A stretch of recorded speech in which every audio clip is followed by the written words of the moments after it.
welcome to the Dojo Talk Podcast. Please remove them shoes before entry. Sam Master is here, and you still have not taken off your shoes.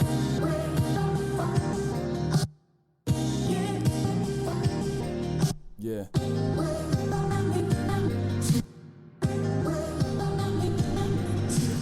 Living every day to define man's mission.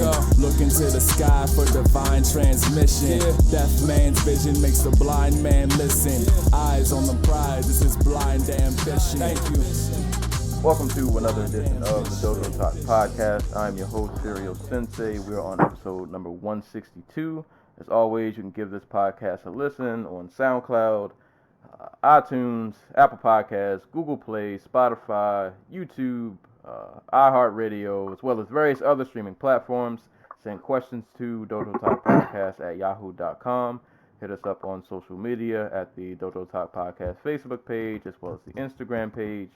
You can follow me on Twitter and Twitch at Serial Sensei, and you can follow my co-host on Twitter at GC Zeus.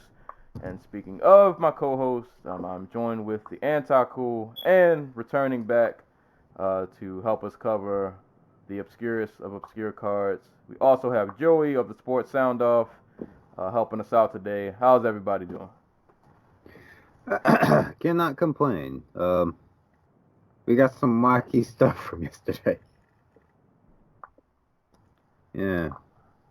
I'm upset I miss cats. I didn't miss it. My friend backed out on me in the last second, and I was like, God damn it. What a coward.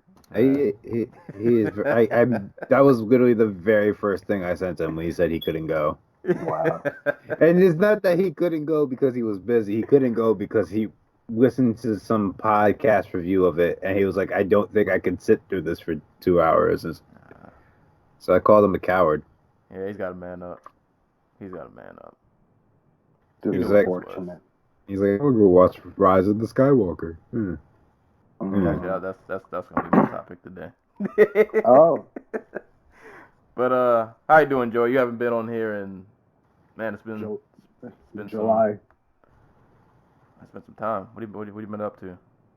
Well, not much. Obviously, if you go to my thing, I've been doing the same old shit. feels like I'm living in a time loop at this point, writing about the same UFC cards, but been doing all right. Doing all good.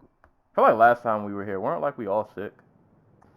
The last time I was here, I was like July, because we were talking about, I know it's July because we were talking about John Jones' strip club incident. That had to have been in July. Good times. But not for John. Not yeah. for John. I don't know. You might have had a good time. Oh, okay. Well, folks, we got nowhere to go but up. We just went a little overboard. I don't know. This is yet another episode where before we start recording, we talk about the plan, and then like 5 minutes in, the plan is already ruined. So we're already up. We got this. We got this. This is the what's on your mind segment now. There we go. Okay. Hold on. Before we get to that. Me shout out to the listeners first before we lose them. Shout outs to all the listeners. Top cities for the week. Apologize if I butcher this. Bernalillo, New Mexico. Probably said that wrong, but if you're in Bernalillo, hopefully you understand what I'm trying to say. Number 2, Kuwait. Number 3, Bronx, New York. Number 4, I love this city name, Workington, United Kingdom. Hey. Workington. Y'all gotta have some fun, man. Y'all No, that Workington sounds like a Richard Scary town, where all the characters literally just work every day. Yeah, that is. So it's got nobody wears jeans. Everybody's in suits and carrying suitcases. They're not even going anywhere. They're still carrying suitcases. It's like Pokemon where they're like born with clothing? Is that what's going on here? Something. I don't know. See, to me, it sounds like a factory town in the British countryside, like up in the mountains. Wow. So like they're all like factory workers. I can see that. I can see that. They're very They very all blue collar wear town. they all wear like overalls, and they're just covered in like black smoke. Suit. Yeah. Goodness gracious. Hey man, they earn they work really hard for their money. So shout out to Workington, United Kingdom, or Cleveland, Ohio? What are we discussing right now? Yeah, Either spot. distant cousins. I mean, do you think Workington's river catches on fire? I don't even think it's a river. I think it's like an oil spill that just keeps building up. Oh man. Number 5, Danbury, Connecticut. So Talk about two extremes, man. yeah. But diversity, man. Shout out to the listeners, no matter where you are in the world. Can Share we the just, podcast. I'm sorry, but can we just go back to like you said Kuwait? Yeah, I don't know how to. Well, you know, like that could be like there's like a base maybe. Like just like the entire country of Kuwait. Yeah, I never know how these random countries get here. I'm like, what fighter did you guys wanna? It's like when what if Sensei's like Bret Hart? He never knew how over he was in Europe until he was getting like groped to go into the ring. Like, what if Sensei is like the Bret Hart of Kuwait, like a super duper star? Damn. They got like knockoff merch of him. We're like number 1 in another country and we don't even know it. That's what I'm saying. We gotta, you know. So we gotta go to Kuwait and we gotta go to Egypt. Can Stokes be our Kuwaiti correspondent? Hey. No? Let's do it. Let's do it. Kuwait live show coming 2020. There you go. I'm with it. Thanks for listening. Disappointed in Calcutta. I don't know where you guys are at, but apparently you're dropping off. So Kuwait got us. They'll keep us. Much love to Kuwait. Right. Shout out to all the listeners. As far as the rundown for the show today, I didn't realize there was like so many fights. Like I forgot like half of this stuff even came on until I realized I was missing it because I was at work. But today's show, we will cover a little bit of Glory 64. We'll 74. Talk some, well, 74. That card left me in disarray. All Glory cards are the same though. You should just say the month. Glory December 2019. Yeah, there we go. We'll cover some Glory. We'll cover, what was this, Bellator 235 and 236. And we will talk some boxing. And then we will, of course, get to UFC Busan, Edgar versus Korean Zombie.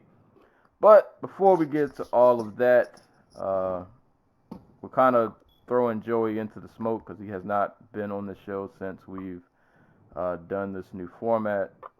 So I don't know if you want to kick this off, if you even have anything. But do you have anything on your mind this week? Anything like non-MMA related, a random headline you may have saw, a movie you might have saw, any random little tidbit you just want to throw out there and briefly discuss?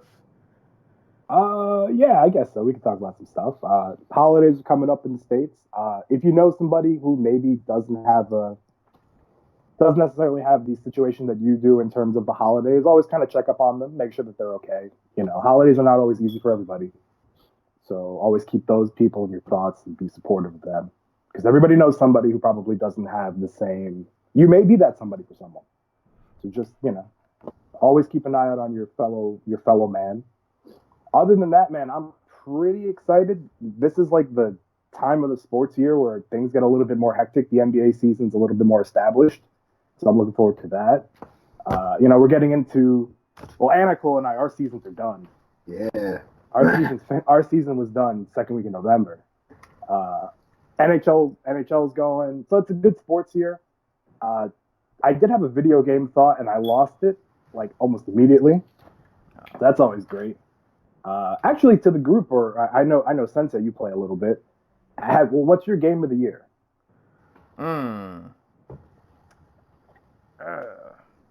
Because not to cut you off on my own stupid question, but for those who don't know, Sekiro won the game of the year at the Big Game Awards, and there was a lot of controversy.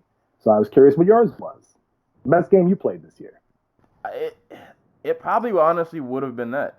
Really? Yeah. Because when I looked at that list, the Game Awards. I think I might have talked about that briefly on here. The Game Awards was like 2-3 weeks ago. It was pretty recent, and I can't remember all the nominees. I think it was Sekiro.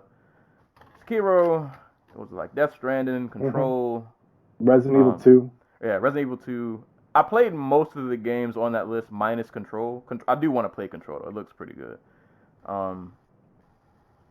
Yeah, I'm not. I probably would, as much as I love Death Stranding, and I'm a really big Kojima fan. I probably set with Sekiro more, and as hard as that game was, and I'll actually have to throw this out here. I'm very bad at finishing games as of late. Have a lot going on, so I don't have as much time to game as I want. But I played Sekiro really, really heavy, like really, really heavy, and it's really good, man. That game is amazing. Like the combat is awesome. The whole like lore and like the aesthetic of the game is really good. I think a lot of people just didn't like it because of how hard it was. Certainly possible. Yeah, but for me, I enjoyed it. Like, don't get me wrong, it was ridiculously hard, but I still found it fun to play. Because, like, Dark Souls was hard, but I didn't want to play Dark Souls after about 2 hours. I was like, all right, man, this dragon just lit me on fire. I'm out of here. Like, this isn't fun anymore. Like, Sekiro was hard, but, like, the better you get at it, you want to keep playing. And it's, like, the most rewarding feeling when you finally, like, beat a boss. It's like, oh, my God, I'm getting better at this. And you just kind of want to keep going. So no, I would not be. Sekiro probably would have been my number one choice. Maybe Smash Brothers Ultimate is a close second. But yeah, Sekiro probably would have been my game of the year. It would have been that. I probably would have gone with Resident Evil 2.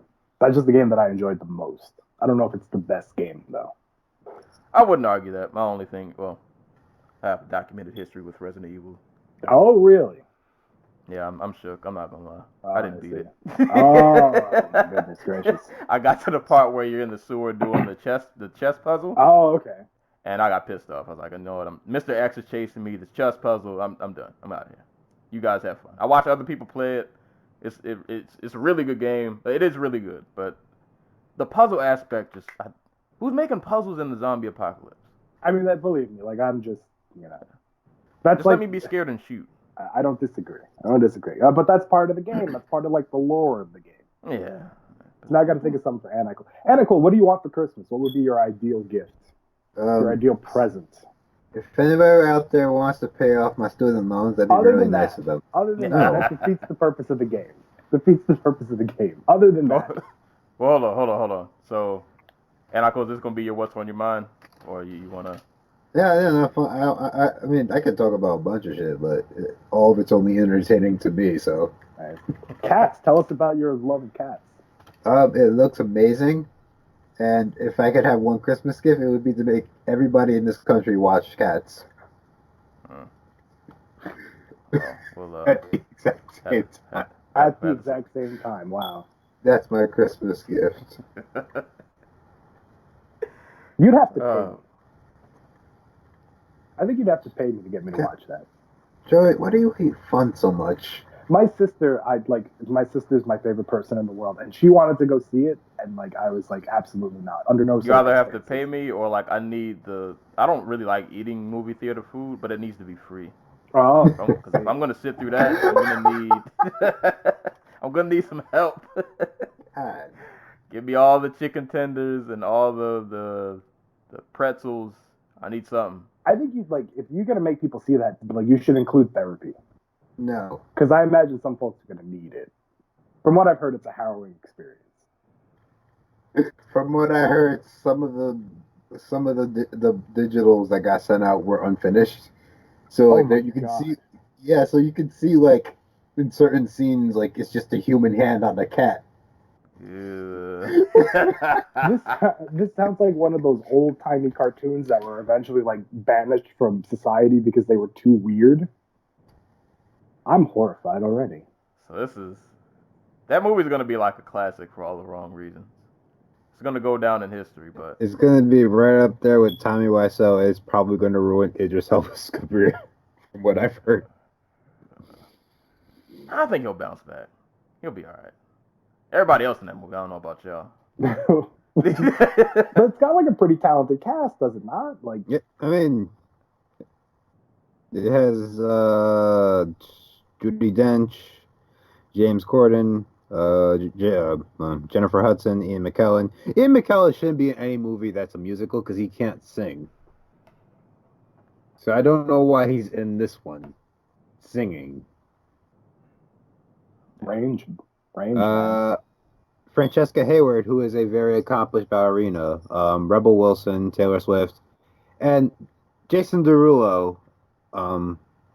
He's there too. So, yes, everybody, if you want to give me a Christmas present, go watch Cats.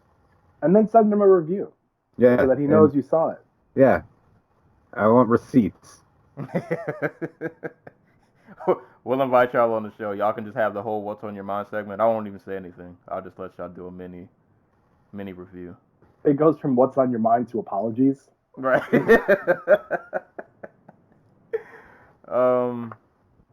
I guess I can't spend too much time on my what's on my mind because spoilers are a thing. But I went to see the Rise of Skywalker. It was weird because when the movie first got announced, like coming off The Last Jedi, I was like, yeah, I don't really care about this. Like, The Last Jedi kind of left a sour taste in my mouth. I don't really want to see this. And then the closer it got, I won't lie, I got a little excited. I was like, oh man, it's almost here. And I was going to wait and not see this on day one, but I said, you know what, I'm going. I'm just go. I'm going to get this out the way. Because for one, people on the internet are terrible. They spoil things the second it comes out. So I just wanted to just see it and get it out the way. So I went in. My expectations were pretty low. And generally, I was cool. I didn't love it, but I didn't hate it either. I just went in wanting it. I just wanted to not feel like I did after The Last Jedi. I didn't want to leave the theater with my head down, like, what did I just watch? And I felt okay after I left this. I was like, you know what? This wasn't the greatest movie. There were a few things that I thought could have been better or that like I didn't really care for. But overall, it's like this wasn't that bad. It was cool. I'm fine with what I got. Do you think they tried to put over, like, did you think they tried to serve too many masters, so to speak, with like too much fan service, basically? I think this movie, to be honest, I think no matter what direction they would have went, they were kind of screwed either way. Yeah. Because The Last Jedi was so like polarizing that you had a certain section of people who loved it and some people who hated it. So some people might look at this as, oh, they're trying to, I guess, quote unquote, clean up what they did from The Last Jedi from the people who didn't like it. But it's like if they would have went the opposite direction, another section of fans would have said the same thing.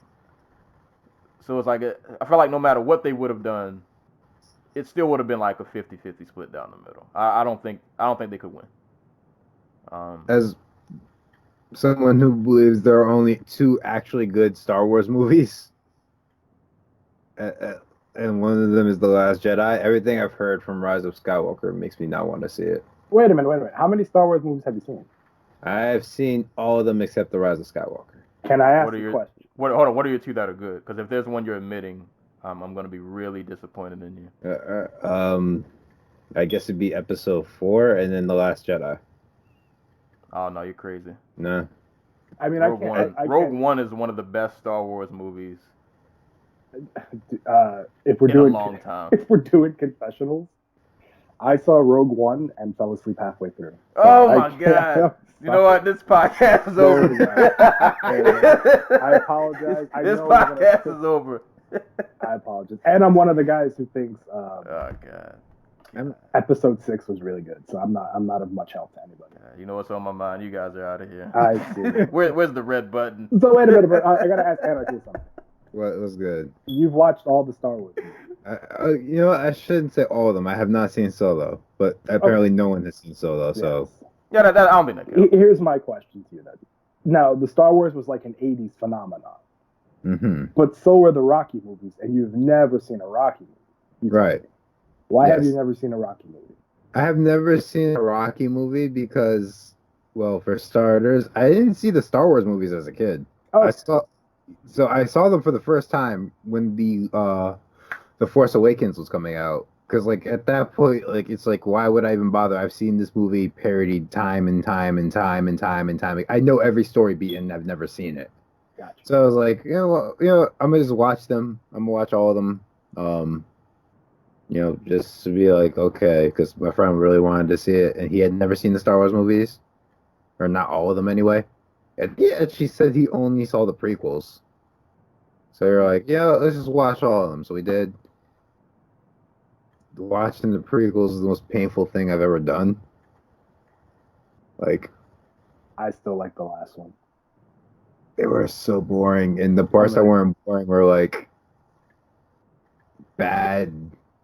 Campy, melodramatic, yeah. Yeah, like I like campy. I like melodramatic, but like when your main is like, what's her face? Natalie Portman. When she's supposed to be like the voice of reason, she gets charmed by this like megalomaniacal fascist rant by this fucking psychopath that is Anakin Skywalker. And she's like, I want that. It's just, it's a little hard to. Women like the bad boys, man. I don't even know if he was a bad boy. He was just. They like the whiny bad boys. Yeah, I won't discredit you for not liking Anakin. I don't think any of us really were big Anakin fans. So my whole thing is that while I think at the time it was a good decision, obviously, I think having Anakin Skywalker or not having Darth Vader be Anakin Skywalker and Luke's father has kind of just fucked up the series, and not from like the original 3 standpoint, but like from like beyond that, like because it turns this extended universe into basically like everything's connected, right? Like everything's about the Skywalker family, everything's about like dynasty and legacy, and you could have just had a nice story about how a crazy fascist like got overturned or got beaten by like a young scrappy kid, as opposed to daddy issues the movie. And from what I hear, it seeps into this one, the Rise of the Scout, which is why I'm probably not going to see it for like a month or two. Well, I'll just say, closing this out, I would encourage people to go see it. Like if you're on the fence, like don't let critics. I hate critics. Don't let them be the reason that you don't see something. I mean, like if you want to see it, just go see it. I mean, are we critics? I think we're critics. Is this a help? Well, I like it, so I'm gonna tell people to go see it. Is this like a self-reflection? Well, I guess for me, like I don't like if you're not like super invested in the series, then all right, yeah, you probably don't have to see it. But if you've been on the ride this whole time, there's no point in you doing all of this and then like not finishing the last stop. Right. Well, I mean, it's not technically the last stop. There are going to be more Star Wars like properties, but like this is the last movie. You might as well just go see it. You've been here this long. You've been on the ride for this journey. You might as well do the last stop, and then you can just wipe your hands clean and be done with it. And go see Rocky. Go see some Rocky movies, just so you know. There you go. But I enjoyed the Rise of Skywalker. I thought it was a solid movie. Kudos. All right. Moving on. News and notes for the week. Not super really heavy on fight announcements. I have a few news stories, but not anything like too crazy. So I'll quickly run through these fight announcements, and then we can run back and talk about any of these if we want to expand on them. But I'll just run through the list real quick. Pretty short. At UFC 248. We will have Robert Whittaker versus Jared Cannonier, as well as Neil Magny versus the Leech, Ling Jian Lee. At UFC Norfolk, we will have a flyweight title match between Joseph Benavidez and Davison Figueiredo, because as you guys may have heard, or hopefully have heard, Henry Cejudo was stripped of his flyweight title, so we'll get that match as the fill-in. And also on UFC Norfolk, we will have Nathaniel Wood versus John Dodson. and Megan Anderson versus Norm Dumont. And the last fight announcement I have coming related to the Glory card that we'll cover. At Glory 75, we'll have a featherweight title match between Patch Kiatmukau and Sergey Adamchuk, which they are fighting for the third time, I want to say. So going back to the top, how are we feeling about Whittaker and Cannonier? Honest to God, I don't know. It's partly because like that Whittaker Adesanya performance was so like I was probably way too harsh on him when it happened. Like it made sense in theory. Like, oh, Adesanya gets hurt when he gets forced backwards, like when he gets bum rushed, like Kelvin Gastelum was able to do. So that's what I'm gonna do.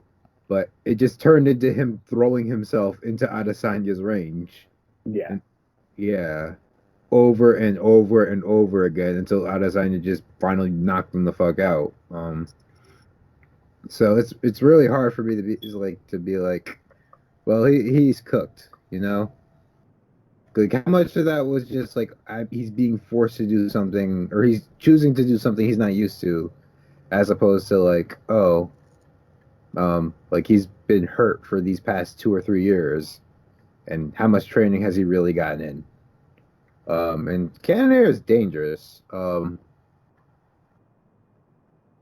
But like how, like the people he's beaten have been Anderson Silva and Jack Hermanson, and I think Hermanson's like a really good boxer, but Jacare is probably not the dude to test that because Jacare is nowhere near as fast as Cannonier is. So I'm really on the fence about where that one goes. So I came into this year, I had asked you both, like, guys who were going to have rebuild years in 2020. And I had Robert Whittaker on that list. And I think the Theanticool just kind of talked me out of that. Because as the more he spoke, the more I thought about it. And I started thinking about Whittaker's entire past few years. And it's like 2 fights with Romero, brutally knocked out against Adesanya. I don't know where he's at. And on paper, I want to say, oh, this is a win for Whittaker because he can casually, you know, if Ion Cutelaba can have success on the feet against Jared Cannonier and kind of box him up when he's controlled, or, you know, we've seen Jan Blachowicz box him up and then mix in takedowns, which Whittaker can do. I would have picked Whittaker easily. But kind of the way he was speaking kind of put a different perspective on it for me because now I'm not really sure. If he's broken, you know, then Cannonier's the kind of guy who will absolutely capitalize on that. Because he hits hard and he's super patient, so he's not going to gas out. And, you know, he had cardio wrestling with heavyweights and light heavyweights. You're going to assume that's going to carry you down to 185. So I was pretty Whittaker, like this is going to be a pretty good fight for Whittaker to bounce back. And now I'm kind of like not sure. So I kind of feel bad for Cannonier. Normally you finish 3 guys in a row, up above 170, you get a title shot. And I don't even think he's like the second option.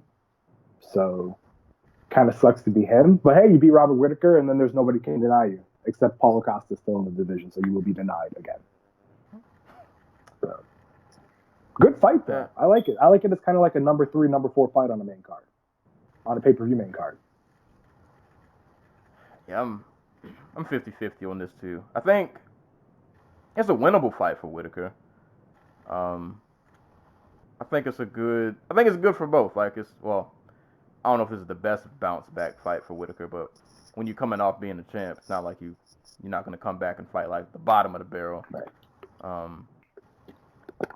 He's getting a guy in Cannonier who I feel like if he's back to himself, which like you guys said, I don't know how coming off the wars he's been in, like I don't know how much of himself he has left. He's left a lot out there, and. I want to say Whittaker's probably the better fighter than Cannonier, but Cannonier still hits like ridiculously hard. And when Whittaker's been in this many wars, like this is the guy, not the guy you really want to end up getting cracked against, and I feel like this fight could get ugly. When is this fight again? March. When is UFC 248? March. Like, I don't know, man. I feel like Whittaker is one of those guys, kind of like Holloway. I think he just needs a break, man. Like I don't know. I mean, he's fought once a year for like the past 3 years. I think he's gotten a few breaks. You know. Oh yeah, I guess that is true. Well, some of those have been injury breaks. Though. True. And there were times where he went through like the full camp. He just didn't get to the fight. Oh yeah. He had that back. Yeah. It's this is a hard one, man. It's a hard one. Like I feel like this could go a couple of ways. Like he could have a really good bounce back performance, be able to just outstrike and outmaneuver Cannonier for the better part of 3 rounds or 5 rounds if it's a headliner. I'm not sure. Or he could have a good round and a half and then like get clipped with something. Because I don't think we're gonna see any more of those Romero-esque performances where like he's gonna be able to start pulling these crazy comebacks after getting clipped and like getting sent to the afterlife and climbing his way back in. I think if those moments start to happen now, that they might be fight enders. Like I don't know if he's gonna still be. I don't know how many more of those he has left in him. I will say I don't think that the Adesanya knocking him out is like an indication that like he can't take a punch anymore. Yeah, no, that was a clean. Well, that was clean. He didn't see it coming, and he was like in the middle of throwing a punch with like every ounce of his weight behind it. Well, I know, but I'm just saying like he got knocked down twice against Yoel Romero, and then his next fight back, he got knocked down in the first round or the second round. At the end of the first round. Right, and then he got finished. So that's like back-to-back fights where... Yeah, no. So I'm just a little concerned about his durability at this point. And now you're fighting another guy who, if for nothing else, hits like a Mack truck. Right. So, but it's a winnable fight. I think it'll give us some indication of where he is. A fight that he can win, but still an opponent that's good enough that will like give him a legit test. And on the other end, a great opportunity for Cannonier. Like if you can go out there and knock Whittaker out, you're probably right. He'll probably get bypassed for a title shot at that moment, but at least you'll have that name on your resume. Like people won't be able to really question you anymore. At that point, you've earned any respect that you don't have. But we'll see. That'll be an interesting fight. And I guess the last one we'll talk about Benavidez getting his third shot at a flyweight title. Yes, I want to say this. I was so convinced when this flyweight division first happened that he was just gonna be champ, and it was gonna. I didn't say a cakewalk, but like he was gonna make it, and had a great first showing against DJ. Didn't get the win. Second fight against DJ. Gets absolutely starched, and it's kind of just been an uphill battle, and he finds himself once again finally at the cusp of getting a title, which is what I feel like the UFC probably wanted since the beginning. But now you got to fight another guy who could take his head off, potentially. How do you guys think this fight goes? I think Benavidez should beat him, to be honest with you. Like, I think he can. I think he can tame Figueiredo's like wildness and get him down when he needs to. If Figueiredo gets like overcommitted on those like overhands, which he tends to do. It's so weird because like by the time guys normally get like the third title shot. Like, we're always complaining, like, oh, they didn't earn it. It's like a Uriah Faber situation or, like, a Frankie Edgar situation where he's coming off of 2 losses and they just give him a title shot anyway because they need somebody to fill the spot. And, like, Benavidez has been out here actually, like, he's earned every single one of his title fights, basically, which is wild. I'm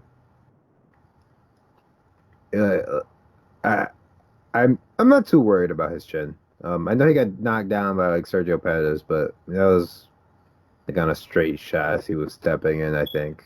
I don't know. Joe, what do you think? Everything you said is accurate. But wouldn't it just be Joseph Benavidez to finally get that third title shot against an opponent historically you would wax with relative ease and get caught with something and finished and lose that third title shot? That's exactly how I feel like this fight is gonna go. That's And what I I keep don't thinking. want to see that. Because, let's be fair. Like, Joseph Benavidez can absolutely do what Jose Formiga did, right? Yeah. I think we'd all agree. Joseph Benavidez is coming off his best performance, I think, probably ever at 125 because he just beat the hell out of Formiga in the rematch. So that's like two factors. We've seen that Figueiredo, when he gets frustrated, will just go into brawl mode, and you have to assume that a long-time veteran like Benavidez understands how to get in and out of those situations pretty easily. We haven't seen Figueiredo's cardio over 5 rounds. We probably know Benavidez can go 5 hard rounds. Everything favors Joseph Benavidez, but like, it just feels like fate. That it just feels like something's gonna go wrong. It's one of those fights where it's like too perfect. You know, this guy's been trying to get to this title shot after, realistically speaking, he's been the number one contender unofficially for like 4 years now. Removing that Sergio Pettis fight. And couldn't get it because Mighty Mouse was so dominant. And then it's like, all right, well, Mighty Mouse is out of the way. Now he's got a guy, Henry Cejudo, who he beat already. Close fight. Either way, he got the nod. He's going to fight him. Well, Cejudo's kind of like, I don't really want to do anything at 125. So he's got to sit and wait. And then he finally gets the third title shot. It just feels too perfect. It's like too storybook. And in MMA, as we've learned, nothing is storybook. So I get the feeling we're going to have a dude with a Kratos haircut celebrating with the title. All right, then my question is, how long before we see Jose Formiga as UFC champion? End of 2020. If Figueiredo wins the belt in 2020. And then they'll do Benavidez Formiga 3 and Joe will like twist an ankle. Because but realistically, like there's no way that Figueiredo. I mean, there are ways Figueiredo can win this fight. It's just everything favors Benavidez. Can I go on a rant for a second? Shoot. Ran away. So it's going to be short. This should not be on ESPN Plus. If you want to give this division a fighting shot, please put it on ESPN. You know, like there's no reason for it to be on ESPN Plus. This division already has a stigma around it. Put it on ESPN Plus after one of those big Duke basketball games. Pop a number and see what happens. Like, give them a chance. You know what I mean? Yeah. Because otherwise, you're just doing it to do it. And this is probably, well, if knock on wood or any solid substance, flyweight has been really just showing out as of late. So I have no reason to think this won't be a great fight. And it's a tellable story. Like, hey, listen, this guy has been the best in the world outside of one fighter for about 10 years now. He's finally going to get the title shot to try and get the belt that's eluded him. It's a tellable story. All right, and he's fighting Kratos. Like, yeah, he's fighting a dude. He's fighting what a else do dude you who need? fights like a created fighter. Right. Yeah, you don't need much else to sell this. He's got a Kratos haircut. He does the Tito Ortiz celebration after he knocks people out. Like, this is an easy fight to sell. Put it on ESPN and see what happens. Put it on ESPN too, like if you're not confident. But don't put this on Fight Pass. You're just gonna put the division in the same spot it was when everybody knew that the only reason we had a flyweight title fight was because it was because there was nothing else. So give these guys a little bit of a chance. You know what? I'm gonna err on this side of I'm gonna try to be optimistic, even though the sport has taught me otherwise. I'm gonna say Benavidez finally gets it. Like all these years of just staying consistent and keeping himself in this picture has to mean something.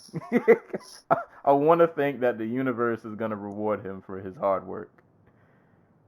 So Benavidez, man, I hope. And I like both of them. I'm not wishing anything against Figueiredo, but Benavidez, man, I hope you get this. I hope you get this. So, best of luck. It feels too perfect. I know it doesn't feel right. I felt the same. It doesn't feel right, but I'm gonna try to go against. Put some angel wings over there, man. I hope he gets it done. He deserves it, man. He's been He's been really good for a long time. And like, it if you want something to sell this division, just imagine, Megan O'Leary interviewing her husband after he wins the UFC flyweight title. Like, that's a cool moment, right? Right. Now that you say that out loud, I don't think it's gonna happen. But you know what that's what I'm saying. Oh yeah. If you think about it, like, this has to end with Figueiredo doing his mock Tito Ortiz, like, God. in the 5th round after Benavidez has won every second of the fight. Yeah. We'll see, man. That's gonna be an awesome fight, though. I'm glad. I like this title fight, though. If nothing else, it's a great matchup, a great showcase for this division. Literally are two of the best at flyweight. We'll see what happens. But if you're a Benavidez fan, man, just It's going to be a lot of puckering for 25 minutes. A lot of nervous energy. Yeah. We'll see. I just... yeah. I'm kind of bummed because apparently it is on ESPN Plus. So. Yeah, that's ridiculous. Yeah. Like, you could even do it as like a co-main event to like a freaking pay-per-view. Like, why? Right. Yeah. I know. I just like, I tend to be optimistic because I know putting fights together is not easy, but this feels so easy. Put it on ESPN and then give it like a decent co-main event to get like the casuals excited and see what happens. We'll see. We'll cross that bridge. Well, it won't be too long from now. we'll cross that bridge when we get there. Yeah, it's only 2 months out. Yeah, not that far. Any concern about Figueiredo not making weight? Has he made 135? 25? Yeah, he's been fighting there consistently, but like he apparently has these massive. Like, remember the last time it was like a 35+ pound cut? Yeah. So a little concerned. Hope for the best. No, like, I mean, has he made the actual like limit? Oh, 125. I would not know off the top of my head. That's a good question. Yeah, I wouldn't either. I don't know if he's been hitting like the 125.6. So, yeah. No, he's been hitting like 125.5, 125.6 since the fight with Formiga. His last time he made it, he beat John Moraga. Damn, that was in like 2017? 2018. It was only like a year and 4 months ago. It was in August 2018. Time moves fast. Yeah. God, where is John Moraga? Like, he's boxing now. I forgot. He didn't have a fight announced recently? Let me see. Well, I was gonna say, can move on to news. We still got a lot of cards to cover, so I want to spend a lot of time on these news stories. But one that did kind of just come out of left field, out of nowhere, Mr. Rory Macdonald, former Bellator welterweight champion. He is no longer with Bellator, and he signed with PFL. From the little bit, I actually tried to dig a little bit deeper into this morning. From the few articles that I read, some of his reasonings, or one of the main reasons, I guess, that for him leaving Bellator was that he, according to his side of the story, they didn't like really actively pursue to re-sign him. And also, I guess when he reached out to PFL, Bellator wasn't willing to match PFL's offer. I don't know what the figure was that PFL gave him in terms of like finances, but apparently Bellator didn't match it. Couple that with him, I guess, not actively really pursuing him, and he decided to walk away. PFL's easily their biggest free agent signing they've ever had. He'll definitely be the biggest name on that roster. I pretty much see this like, I don't say Roy's the last hoorah, but it might be the last hoorah. Like, he might go to PFL, go to that welterweight tournament, try to get that $1 million, and if he wins it, I don't think we hear from Rory for a while. I think this might be the last. I think this might be the last stand. I think that's basically what it comes down to. Bellator was like, well, this guy beats like the Neiman Gracies and the probably Ed Roots and like all the other people Bellator has on roster who they want to turn into like big stars or, faces of the division. But at the same time, he does it in this very dull style. Like, he's this isn't the dude who, like, I'm gonna have to go back and try to remember when Rory Macdonald was like super exciting, but like this is the dude who's letting dudes up like he was like in his early UFC career. Yeah. Like he's a guy who basically after getting to the basically just squeaking his way into the semifinals of the Bellator welterweight tournament, was like, yeah, no, I don't think God wants me to fight anymore. It sounded like he was ready to quit on the spot, if not for the fact that there might be $1 million prize at the end of that whole mess. So like I understand where like Coker and I guess is it Chow? Is that how you say his name? Uh, Don't get me lying. but I guess where that's where like the Bellator brass is like, yeah, no, like there's not a lot left for us to do with him. We've had him fight like the guy who is the best fighter in the division twice now. Let's just, we'll offer him something, but if he gets sent somewhere else, or if he gets a better offer somewhere else, it's fine. Cause it's not like Roy was in Bellator knocking dudes out. Right. I mean, yeah, he's a name, but like I don't know if people tune in to PFL to see Ray Cooper fight Rory Macdonald. And if they do, it's probably out of this morbid sense of like, oh, Cooper might knock him out. Canadians are loyal, man. They will tune in to see it. Yeah, I think Scott Coker gave a comment or two, and this is the one that sticks out with me. At the end of the day, we keep the fighters that we want to keep. So that to me suggests that they maybe didn't want Rory. Well, for whatever reason, maybe he's too expensive, or maybe they saw what everybody else saw, which was that he was kind of a distracted fighter who was on the downside.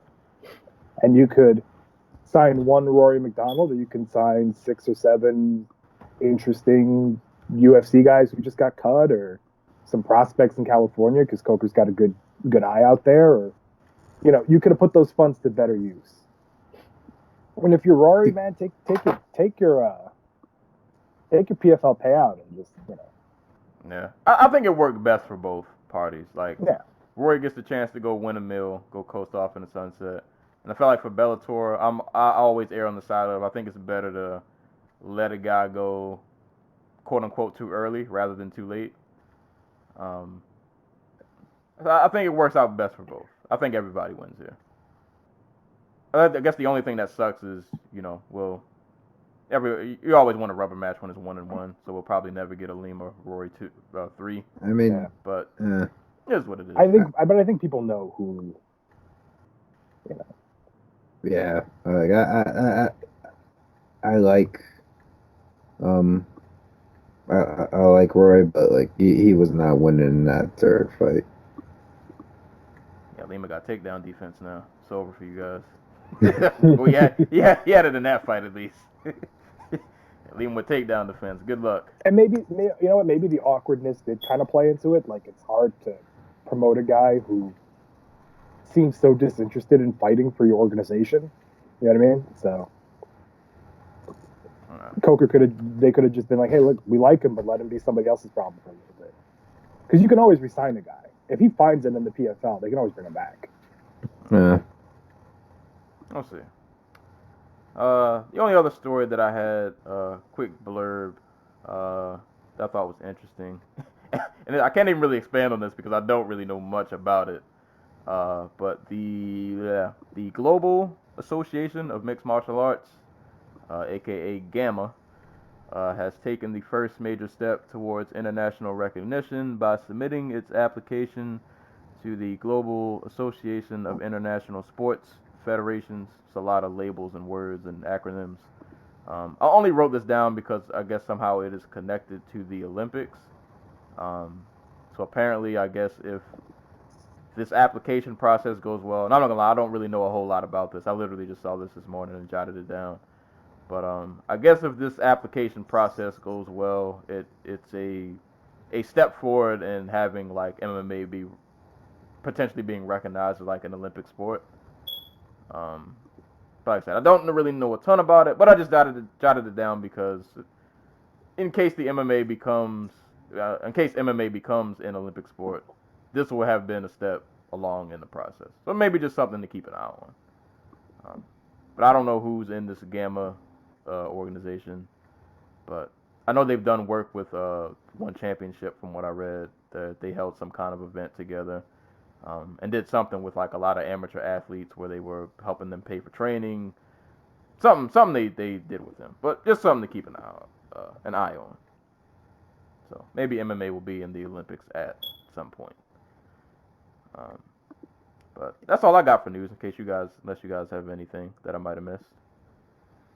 I don't know if we mentioned it when we talked about Figueiredo and Benavidez, but to make that fight, they had to strip Henry Cejudo of his title. And did we get a comment from Henry Cejudo? Yeah. He said he was not stripped. He relinquished the belt. Yeah. He was Probably stripped. because he could not make that weight. Okay. I just wanted to know. Because I did see some people complaining about that. Let's handle that right now. Cejudo was not coming back to 125. Yeah, no. It was a pain. The fact that he made 125 at all is right. Bonkers, considering how little he seemed to actually. Yeah. I think we mentioned that when that fight even happened. Like, that was just the thing, just to have two belts. Like, yeah, like there was no intention on having like a I'm gonna rule this division with an iron fist. It was kind of just like a showcase. Like, hey, I got two belts. You can promote me more. So I do have one of those things. Oh my god! I looked up to see his statement on losing the belt, and it showed a video of him calling out Jose Aldo. It's him coming out of. Did you seen this video? I was assuming, Joey. I saw the thumbnail. I kept. I want nothing to do with this. I want nothing to do with this feud. I want nothing to do with this feud. It's Henry Cejudo coming out of a pool. A swimming pool. A swimming pool. He sits in a plastic beach chair, like a white plastic beach chair, not like a recliner or something, like a white plastic beach chair, which is precariously at the edge of the pool between these two women who look like they want nothing to do with being there, and some woman in the back who's fortunate enough that Henry Cejudo's having her like fan him with. It's not even like a leaf you would use to fan people with. And she gets to hide her face though, so she was the winner. Did you see Aldo's video for this? No. I'm angry that he's even It's just him at a gun range shooting a whole bunch of high level weaponry and occasionally mentioning Henry Cejudo's name and then talking in Portuguese. This whole feud is so weird. Let me see if I can find the Aldo video. No, we don't need No. No. Now we got it. I purposely skipped over. I am the king of Rio, and you are Snow White's bodyguard. Like, the fuck? This is I swear to... I don't remember who... I talked about this with somebody on Twitter. I can't remember who, but my main point was that, there you go. Just like, trash talk is cool in MMA, but 99% of these guys are terrible at it. Just don't do it, man. See, but Cejudo's turned it into a gimmick. Like, I think he's supposed to make you uncomfortable. You made me uncomfortable. It's just like, dude, you're not funny. What? I don't want any. Yeah, I don't want any. He's parts too of any of this. self-aware for the gimmick to work. That's true. It's only when he actually thinks that he's saying like hot shit does it actually pay off. Right. Like I him trying to holler at Nikki Bella, or was it the other one? Or was it Brie? No, Brie is still married. He took pics with both of them, so good for him. I mean, it worked. It ended up working out for him. All right, I have sent the video of the Jose Aldo thing. Yeah. I'll let y'all. I don't want to any parts of this.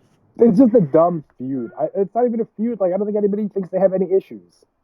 No, they definitely don't. It's just a But it's just not. Did good. Jose Aldo even know who Henry Cejudo was prior to Probably September not. of 2019? Yeah. Hell no. Jose Aldo eats, trains, and goes home. He doesn't watch any of you guys. He doesn't know who any of these people are. If you never stepped foot in his gym, he's probably never seen or heard of you before. Oh man. All right. But we can move away from that. We should- Still got some some cards to cover. We should probably get to that because there's like a lot. Yeah, we got a lot to talk about. I mean, not all of these we have to spend a ton of time on. What do you guys want to start with? You want to do glory first? You want to do boxing first? Let's get the fun one out the way. Let's talk about glory. Let's talk about Badr Hari and Rico Verhoeven and Lord. All right. So this card, they named it Glory Collision 2, aka Glory 74. This went down on the 21st in the Netherlands, of course, headlined by Rico Verhoeven and Badr Hari, who are having their rematch. They fought, how many years ago was that? 2017. Yeah, I think so. Yeah, about 3 years ago, give or take. Yeah, we'll just jump right into it. Boy, what a fight! This was like the best and worst fight of the weekend, all in one.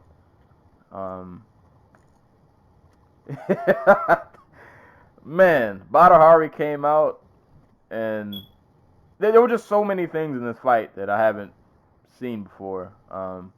I think this was the first time we've seen Verhoeven, at least in Glory, get knocked down. I don't think anybody's knocked him down in Glory. I want to say somebody knocked him down. I can't remember who it was. I know he's probably been stunned. I can't remember him being like knocked down though. Even so, it's a rare sight. He doesn't get, at least in Glory, he has not gotten. Because I know he's been knocked out before. Yeah, he hasn't gotten extremely hurt very often. Yeah, it's rare. Yeah, he caught it early in this fight. He caught it early in the first round. He got I think got hit with a left. Badr Hari did really good, just kind of picking some just really hard power shots. Yeah, he rocked Verhoeven pretty hard in the first, dropped him to a knee. Verhoeven got back up. Hari was really taking it to him that first round.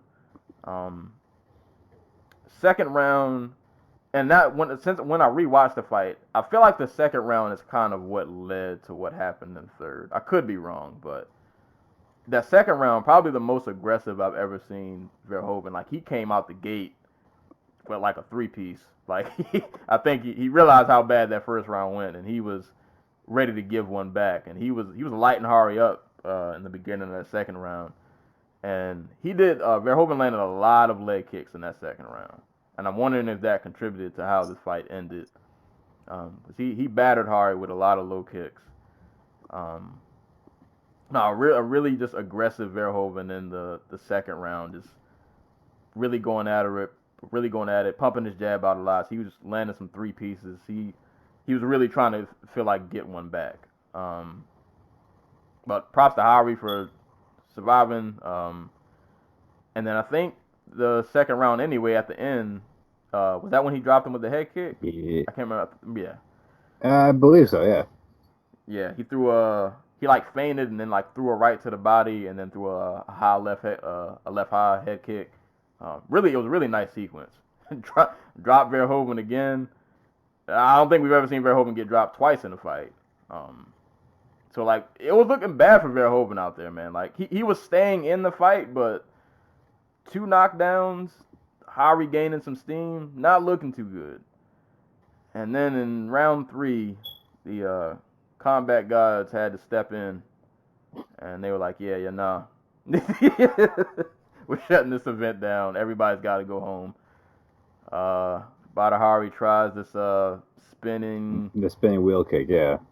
Yeah, and I'm guessing, since I rewatched it, I'm going to attribute it to the fact that he ate a ton of leg kicks in that second round. I'm wondering if that had something to do with it, but he threw that spinning wheel kick. It got blocked, and Badr Hari never got back up. I don't know if it was leg, ankle, something was either broken or something went extremely wrong. He could not get back to his feet, and they had to call the fight off. And thanks to that, we were robbed of seeing Badr Hari hold a title in 2019. What a story that would have been, and we got robbed of that. We got robbed. I don't know how'd y'all feel about that chaos. Appropriate. that's a way to describe it. I mean, look, it's Badr Hari. It's heavyweight kickboxing. Like, this is how heavyweight kickboxing used to be. It just used to be wild shit like this. And I don't remember who it was on Twitter who put it best, but like Rico Verhoeven feels like a compromise, where it's like, okay, we need somebody competent to be the heavyweight champion. It's just going to be this guy who's kind of just like Anthony Joshua. He's just kind of boring. He's big and muscular, and he looks like a superhero action figure, but like he's kind of just really boring, like personality wise. And he's competent in the ring, but he doesn't do anything wild like Badr Hari does, who after knocking a man down twice decides to hit him with a spinning wheel kick, despite being 250 something pounds. So I feel it's only appropriate that Badr Hari, who is basically chaos personified in and out of the ring, loses on a spinning wheel kick where he tears everything in his leg, despite being up on all the scorecards. Yeah. Life is cruel, man. Life is cruel. Did you see this fight, Joe? I did not. I actually, what I saw was better than the fight. I saw the Theanticool's post on it, which summed the fight up succinctly in his own way. What happened to Verhoeven doing MMA is the only question that I have, I suppose. I guess he got offered this fight, which was really big. Like, they had this fight at the what's it called? The Jelry Dome? Yeah. And that place holds anywhere from like 20 to 40,000 people. If you watch the video, it's like packed. Yeah, I think they had like 30,000 people. Yeah, no, like I'm assuming like he sat out this entire year just to do this fight. So I don't know if he's still doing MMA or not or whatever. I like as bad as heavyweight and MMA is, and how like shallow it is, like in kickboxing, it has not been. There's nobody left for him to fight, except for Gerasimchuk, who's probably never fighting Gory again because he made his debut like a couple weeks ago and got kneed so hard in the nuts that they had to call the fight off. Ooh. Yeah. So. Jesus.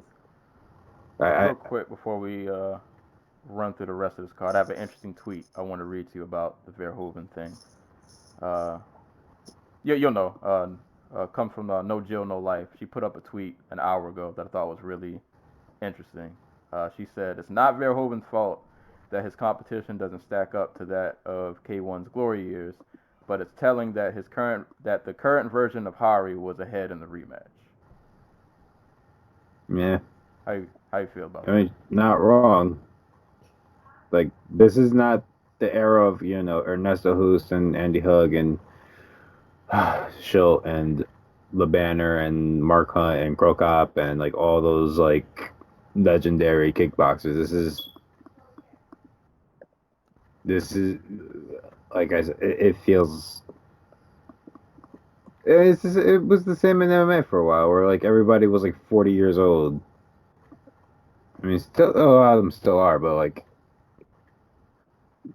it just, yeah.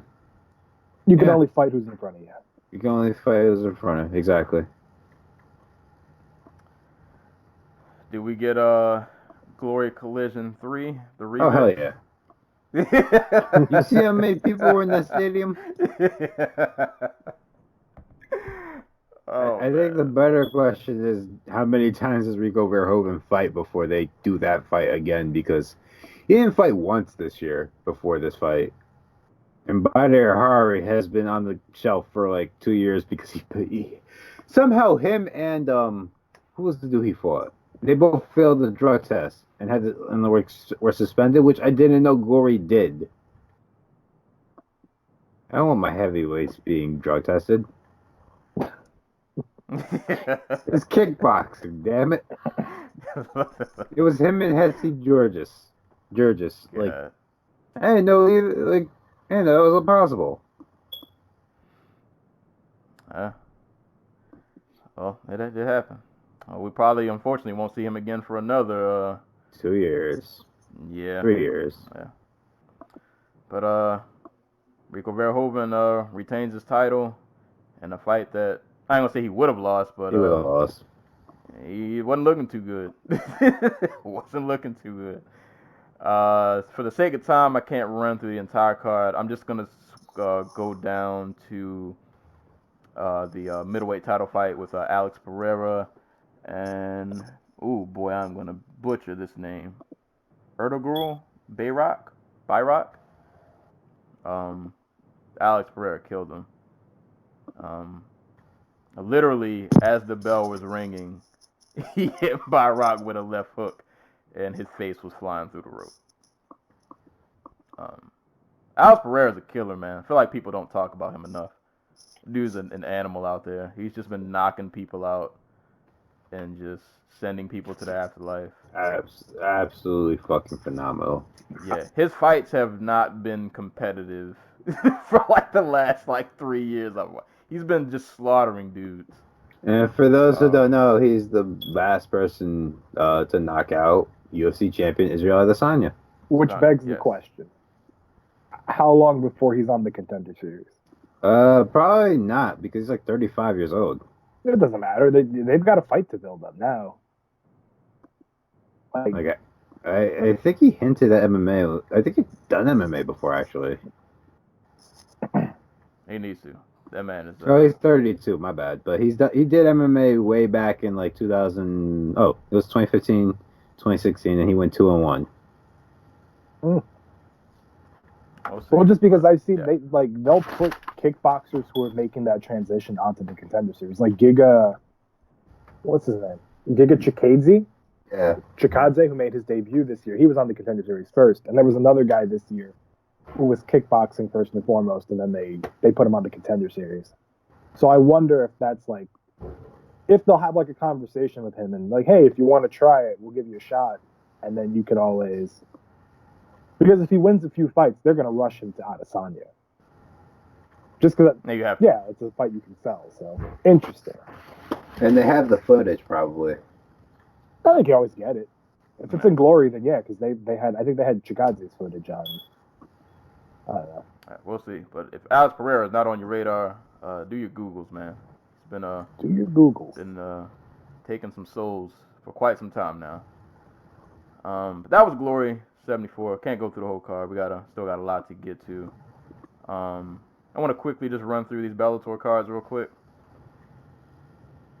Do a rapid fire of 235 and 236. Yay. All right, so starting with 235, this was the Salute to the Troops card. It was supposed to have been headlined by Josh Barnett and Hani Marks, but Josh Barnett pulled out at literally the last second. So instead, the main event was Eric Perez versus Toby. You say his last name? Misich. Eric Perez got knocked out. Yep. No technical breakdown here. Toby got him out of here. Sat him on his butt. That was disappointing. Mostly because, Eric Perez probably shouldn't have been, let go from the UFC, but it also sounds like it was kind of his fault, so... We talked about when he got, let go. Yeah. I was a Perez fan. I wanted to see him stick around, and then I loosely kept up with him because he went over to, was it Combate Americas? Yes. Yeah, and he seemed like he was doing pretty good. He had a nice little streak going, made it back to Bellator, or made it to Bellator, and then... Got knocked out by a guy who missed weight by, 6 pounds. Yeah. Ugh. Life, man. Little asterisk. Not Put an asterisk next to it. Yeah, that wasn't real. Glitch in the Matrix. Imagine this is like Imagine if this is like pancreas, where like if you you won a fight with while you miss weight, you don't get the win. You just get like a no contest or something. Mm-hmm. I wouldn't be mad at that. I mean, what if it's by like a half a pound? Yes. Okay. Yes. All right. Raising the stakes. All right. Make that. I'm weight. thinking about the fighters here. I don't know about you guys. Obviously, thinking about your Hey, self-interest. You know what the contract was when you signed it. Huh? Put that burger down, sir. Better do that. Aldo died and eat 6 pounds of salad. They're tiramisu around here, pals. But yeah, Eric Perez got starts. So Toby Masich got that win. You said you watched the Alejandro Lara fight, right? Yes.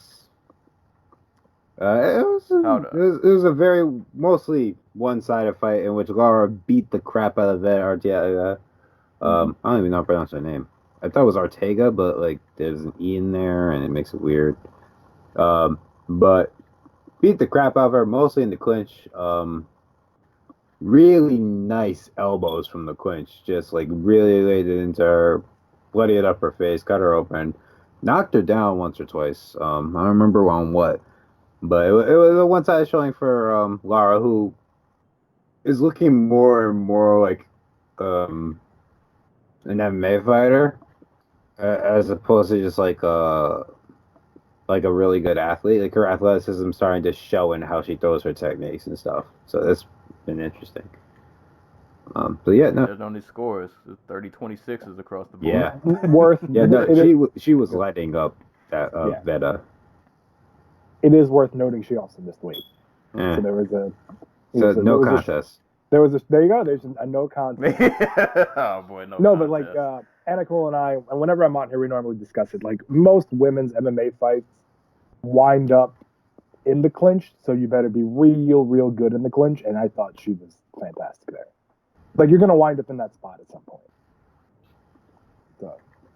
I mean, both of you saw this card, and I didn't. I think that's fair in just like most. Oh no, totally. I would agree. I think most fights in general wind up against the fence. Or No. Like specifically when you don't have like very quick twitch athletes with like, or athletes who have like outside games. So like if you're not like, for example, like a Holly Holm, who her entire game is built around not being in the clinch outside the GDR fight. She's made most of her career just never going to the clinch, keeping people at distance. Right. So like unless your game is like built around that, or unless you are a fantastic athlete, you know it's hard to stay out of the clinch. Yeah. So you better have a like. That's probably the one thing that I love the most about Adesanya and Joanna is that when they get you in the clinch, they make you pay if you can't get them down. Exactly. So you better have that in your game. There you go. Fight tip of the week. Step that clinch work So up. do we touch on the failed main event, or do we just kind of let it go? Let it ride. Nah, we don't got time. Yeah, no, we don't got time. Bye, Josh Barnett. Wait. Can we talk about Ronnie Marks with like the greatest tattoo ever? Thanks God. Thanks God. Hey man. If you're gonna thank something, All right, man. Super casual. Oh, where does he have it at? It's like on his back? It's on his left shoulder. yeah, it's like it's very visible. Hey man, I ain't mad at you. I just hope it looks cool. It's right above his chest tattoo that says Warrior of God. Is it even like cool font or is it just like some basic? No, it's just it's like Times New Roman. Oh, you can't. You can't put the God tattoo in Times New Roman. It looks Photoshopped. You wouldn't believe it's real God. unless you saw it. Oh man, if you're gonna give God the shout out, you gotta spruce it up, man. I mean, no, they're friends. It's fine. He's casual. Times New Roman, come on. It's a very polite thank you. He's looking at the poster. he has a formal tattoo. Yeah. Like, oh man, God. Thanks. Thanks, God. Shout out to Honey. Imagine if it was like ironic. God. It's like, thanks, God. You can't be passive aggressive with your tattoos. Right. That's true. But rest of the results on the card, just real quick, at least for the main card. A Bellator Taiwan. like, thanks, God. But moving down, Taiwan Claxton got a unanimous decision over Braden Akio, and prospect Joey Davis, I want to say remains undefeated. He got a TKO win over Chris Cineros. So that was Bellator 235, rolling right along. Bellator 236, headlined by Alima Leigh McFarland versus Kate Jackson. I don't really have a super technical breakdown of the fight. Just McFarland was able to get Kate Jackson down repeatedly. Went for some submissions here and there. A little bit of ground and pound. It was a little bit of stand up, not a whole lot. It was enough to see that either McFarland has improved quite a bit, because the fight she had with Veta really exposed that she's not a good striker. But it was also enough to show, or it could also just be that Kate Jackson herself is not a great striker. Kate didn't have anything really going on. She didn't really have much of an answer to anything. Yeah, McFarland was just able to push her back, march her down towards the fence, able to get her in the clinch. When she did decide to throw, she landed a really good rate. I think that she was landing every 50% of the punches she threw. I think that was the stat they showed. The fight only got more lopsided the longer it went on. The end of the fifth round was McFarland in mount, just dropping elbows on Jackson, who had basically just given up at that point. But she won in front of her home crowd. I don't know if she was from Honolulu or not, but she won in front of her home crowd there in Hawaii, and they were ecstatic for her. They were really hyped for her. So that was cool to see. Actually, he had a real I kind of missed it because I think I went to use the bathroom or do something, but I missed her whole. She had a really epic entrance. I saw the very beginning of it, but I think I left the room to do something. She normally walks out she normally walks out and has a big entrance for her in Hawaii. Yeah. Is she a bigger star than Max Holloway in Hawaii? What do you think? I'm gonna say no, because this is what is it? This is the Neil Blaisdell Center, which I think holds only 4,000 people. Ooh. I could be wrong. Hold up, let me find the tweet, because someone tweeted out. I think it was Gross tweeted out how big the venue actually is. Yeah, no, I don't know how big it is, but she is obviously a star. She is somebody you could put in Hawaii and she will draw a crowd. Which is good. That's a thing you. Shut up. So the Blaisdell Arena for theater seating, it's 8,800. And for concert hall seating, it's 2,100. That's a big ass difference. So I don't know. I don't know honestly how big the crowd was, but she has a following there. That's what it feels like. It feels like every time she fights, it's a bigger deal compared to when other big guys fight in Bellator. She's I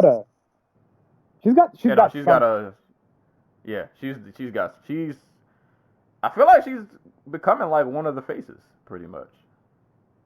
I think she pretty much is. Yeah. She's there, the mayor of Honolulu's giving out her the keys of the city. She's what was it, the University of Hawaii football team? She was there at halftime, and she was their big celebrity guest, and the crowd went wild when they saw her. She is a star in Hawaii. I don't know how well that translates to all the other things going on there, Right. or going on in like MMA, the MMA landscape as like from a fan perspective. But like she is someone who they can put in Hawaii once a year and draw a big crowd Yeah, boy. and drum up some excitement. So that's always great. No, and Bellator needs that. She's like one of those super rare homegrowns that have hit. Like they've hit on her. Yeah, like imagine if Brennan Ward was good. Or if you can rely on Gallagher for, you know. They might be able to sneak Jack Gallagher to the Bellator title now. True. He got an extra push that he didn't even know. They're like Darian Caldwell's busy. Let's get Jack the title shot. He's gonna be confused on like his next phone call. Like, oh boy. But shout out to Lima McFarland, just dominated pretty much for 5 rounds. Co-main event, AJ McKee versus Derek Campos. How'd you guys feel about this one? It's a lot of wild energy, I feel like, going on. Like I feel like McKee just shot himself out of a cannon and just like kept going. I think Jordan Breen pretty much summed up how I felt. It's like, it's wild to me that the fucking arguably the most boring fighter ever turned his son into like one of the most dynamic, entertaining, like young up and comers in the sport. But at the same time, like, it's really worrying when it seems like Junior's tired in the 3rd round, so he just flops to his back.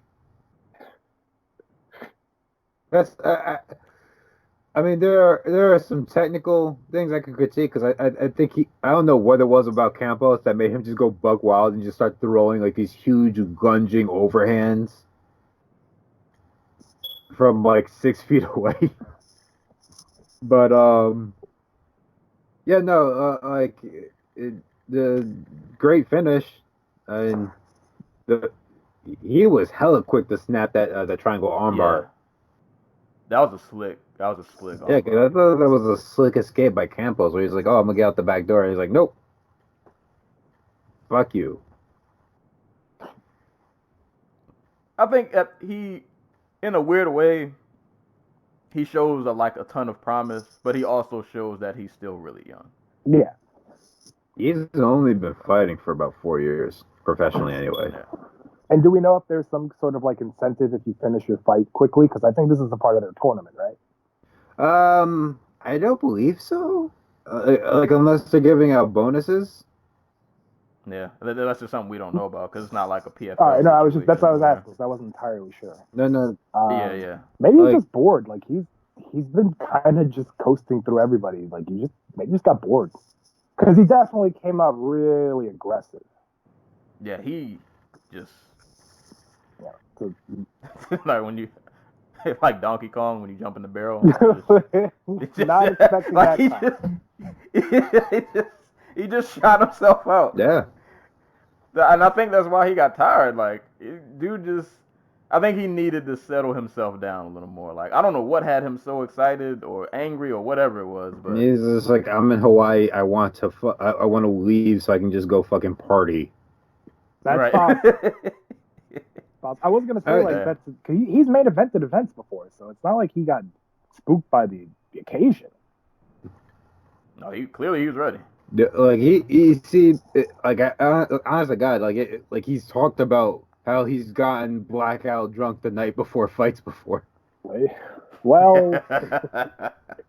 Oh boy. So don't test the John Jones waters. No, might not.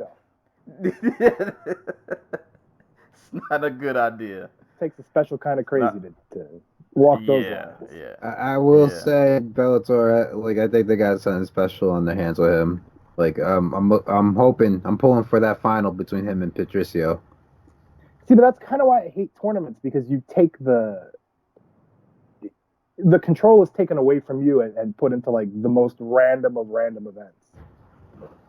Because what if you he- said, Go ahead. what if he loses? Yeah, that's basically what I'm saying. That's the risk reward. Like he loses. No, you know what? Whatever. Gotcha.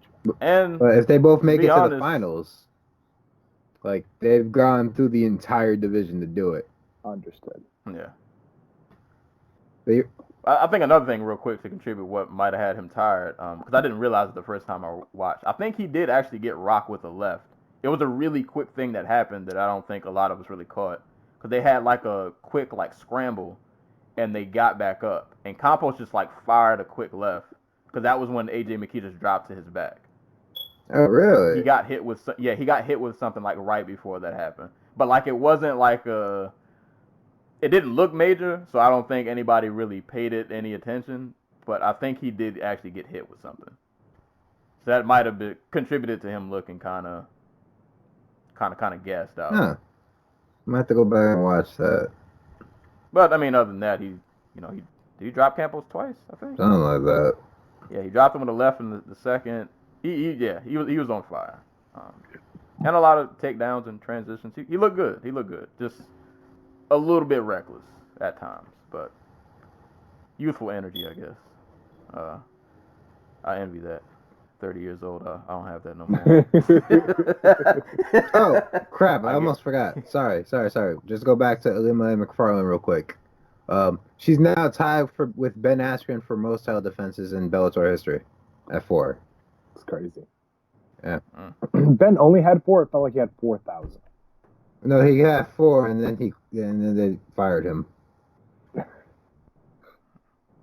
It felt like 4,000 because how long those fights were. Just drab takedowns, and it's like, God, when is this gonna be over? I mean, I enjoyed watching him beat the crap out of what's his face? Not Liam, but the other one, the French dude. Oh, yeah, Amasu. that's the one that I remember the most. Yeah, he did. Yeah, he destroyed Amasu. That was, that was yikes. But nah, props to AJ McKee. Continues to impress. I don't know who's on his side of the bracket, so I don't know who he gets. He gets the winner of Darian Caldwell versus Borix. That Darian Caldwell, man. that's gonna be a good fight. If Darian Borix wins anyway. Yeah, a lot of things to be said about Darian that we don't have time for. Goodness gracious. God. But moving on, also on the card, Jason Jackson versus Kichi Kunimoto. I kind of saw this fight like in spurts. I wanted to pay attention. Always rooting for the LFA guys. No diss to Kunimoto. How dare you? That's Strasser. And low key. That's Strasser. I mean, he put up a valiant effort. He got dropped. It was a fun fight though. I enjoyed it. Quiet as kept, Jason Jackson might have beat Ed Ruth too. I gotta rewatch that fight though, but I was really close. It was very competitive. Every organization needs a Jason Jackson. I mean, props to him too, because he took this fight on pretty short notice. Right. Because it was supposed to be Neiman Gracie. I think? Yes, and Yep. Neiman got hurt or something. Yeah. So Jackson came in on short notice and put on a pretty like rabid pace. Like I was impressed. I just wanted to see him bounce back from the Ed Ruth fight because I remember thinking that I thought he won that one. That Kimura escape sequence was hella fun, where he's just like cartwheeling to get out of it. Oh man. Did either of you take in the Raytheon Stotts fight? You know what? I want to say I watched hold on. it, but I don't remember anything about it. I'll say, let me move down real quick and then we'll get to that. Okay. One, 'cause that's like I only have like a next on the brief list. thought on that. It's like, But congrats to Jason Jackson. Though he got the win over Strasser. And then at women's flyweight, I wanted to watch this fight and I didn't. But Juliana Velasquez defeated Bruna Ellen. Velasquez might end up. She should. Probably not too far from title shot. She should be. Probably is the She next. should be next. Like the only way I see them Well, no, they made Valerie Eternal fight before they gave her a title fight, so I'm assuming if they do sign Liz Carmouche, they'll make her fight somebody before they make her fight for a title. But I think Velasquez beats McFarlane. To be honest, yeah. Like, I think she's athletically better. I think she's. I don't know if I call her I call her a better striker, but though I don't think like striking's not like wrestling or jiu-jitsu where like being better necessarily means you're not gonna lose in that area. I think her striking has a little more conviction. She has more she has more tools, and athletically I think she's more suited to it. And I think she's just a little bit more grounded. Like she stays like she knows what she's going to do with her hands. You know what I mean? Like with McFarlane, it kind of feels like she's like not like she's testing what works out. Like with Velasquez, she's like, I know what I'm going to do when I get in there. We'll see. Well, she cruised to a unanimous decision. Scorecards were pretty lopsided. I'm gonna have to go back and watch that one. All right, so Joey, now I'll hand it off to you. No, I didn't. These are some interesting names. Raytheon Stotts against Chaden Lahaloa. I really like Raytheon Stotts. I've been following him since his Victory FC days, which was one of like the first promotions they put on UFC Fight Pass. And he probably is in the UFC if he beats what's the guy's name? His only loss. Dereshvili. Yeah, because they put him on looking for a fight, and he got spinning back fisted in like a minute. And I remember that because then that's how Merab got the contract, even though he was probably going to get one anyways because he's a Matt Serra guy. I like him a lot. I think he's got a lot of work to do with his hands. He's another guy who's way too willing to engage in the clinch and just kind of hang out there and fight for takedowns when probably could separate and do a little bit more. Lealoa is a really solid regional guy. He fought on the Contender Series. This was a pretty interesting fight that I was excited for. It was not heavy on action, but it almost felt like one of those early flyweight fights where it gets to the ground and then it's just two guys trading submissions. So, just keep an eye on Stotts. I think he's got a lot of potential, and I think Bellator is a good place for him to develop that. But I didn't have anything like super about the fight. Just like, don't be surprised if Stotts at the end of 2020 is a pretty significant player in the division. I mean, the division is basically non-existent, so. True. Yeah, they need him. True. I'm just saying I think he's got some upside. That's it. That's all I have to say. Yep. Do you have a nickname? I feel like with that kind of name, you have to have a Raytheon? Yeah. Super Stotts? Really? Yep. Is it? That's cool, I guess. Super Stot. And rounding out the main card, a fight that I halfway saw. Zachary Zane defeated. Somebody help me out here. We gotta go. We gotta try to take a shot at the name. Nate Noah Dung. That sounds about right. There we go. That's close enough. The baby face assassin. There you go. Zachary Zane, got a unanimous decision over him. That was it. That was Bellator 236. I mean, from the bits and pieces I saw, because I was trying to switch between that and boxing and all this at the same time. Some streams were working, some weren't. Had a lot going on. But from what I saw, like a pretty solid card. And their two biggest stars, obviously McKee and McFarlane won. So good on Bellator. Their stars keep rolling. So yeah, that was Bellator 235 and 236. Moving along. What boxing fight do we want to cover first? We want to talk about the quitter, or we want to talk about the Charlo fight? Chavez Jr. isn't getting any mercy from me. All right, so I want to hear y'all talk about the Chavez Jr. and Chavez Sr. face palming and disappointment. Well, Joey, because since you probably saw more of this than I did, like I only got a chance to watch it while I was at Right. work. So you probably had a better vantage point. So I'll let you lead this one. You know what, man? Everything you've heard has been like everything you've heard about this fight is true. Like there was a brief period to start off. First off, Julio Chavez Jr. came out with he like dyed his hair overnight and it was like white and blue, and so that was weird. That was the first thing that I noticed. And he came out really kind of aggressive. He took the first round. He caught Jacobs off guard. I think Jacobs is a naturally slow starter, though, sometimes. So could have been a combination of both guys having their moments. Second round was pretty competitive. Third round, I thought Jacobs established the fact that JCC Jr. was not going to start coming forward and not pressuring him enough. So he kind of put him against the ropes more often than not. And it looked like it was kind of going to be a fight where Jacobs was maybe going to go for the finish eventually or just start really putting the pressure on. And then right around that round, Julio Cesar Chavez Jr. started looking at the ref a lot. And he would like motion with his forearm like a flipper, like he was getting hit with like an elbow. And then he went back to his corner and the body language was real suspect. And then the fifth round, where he literally just complained for the whole round and occasionally would throw punches just to remind Jacobs that this was a fight.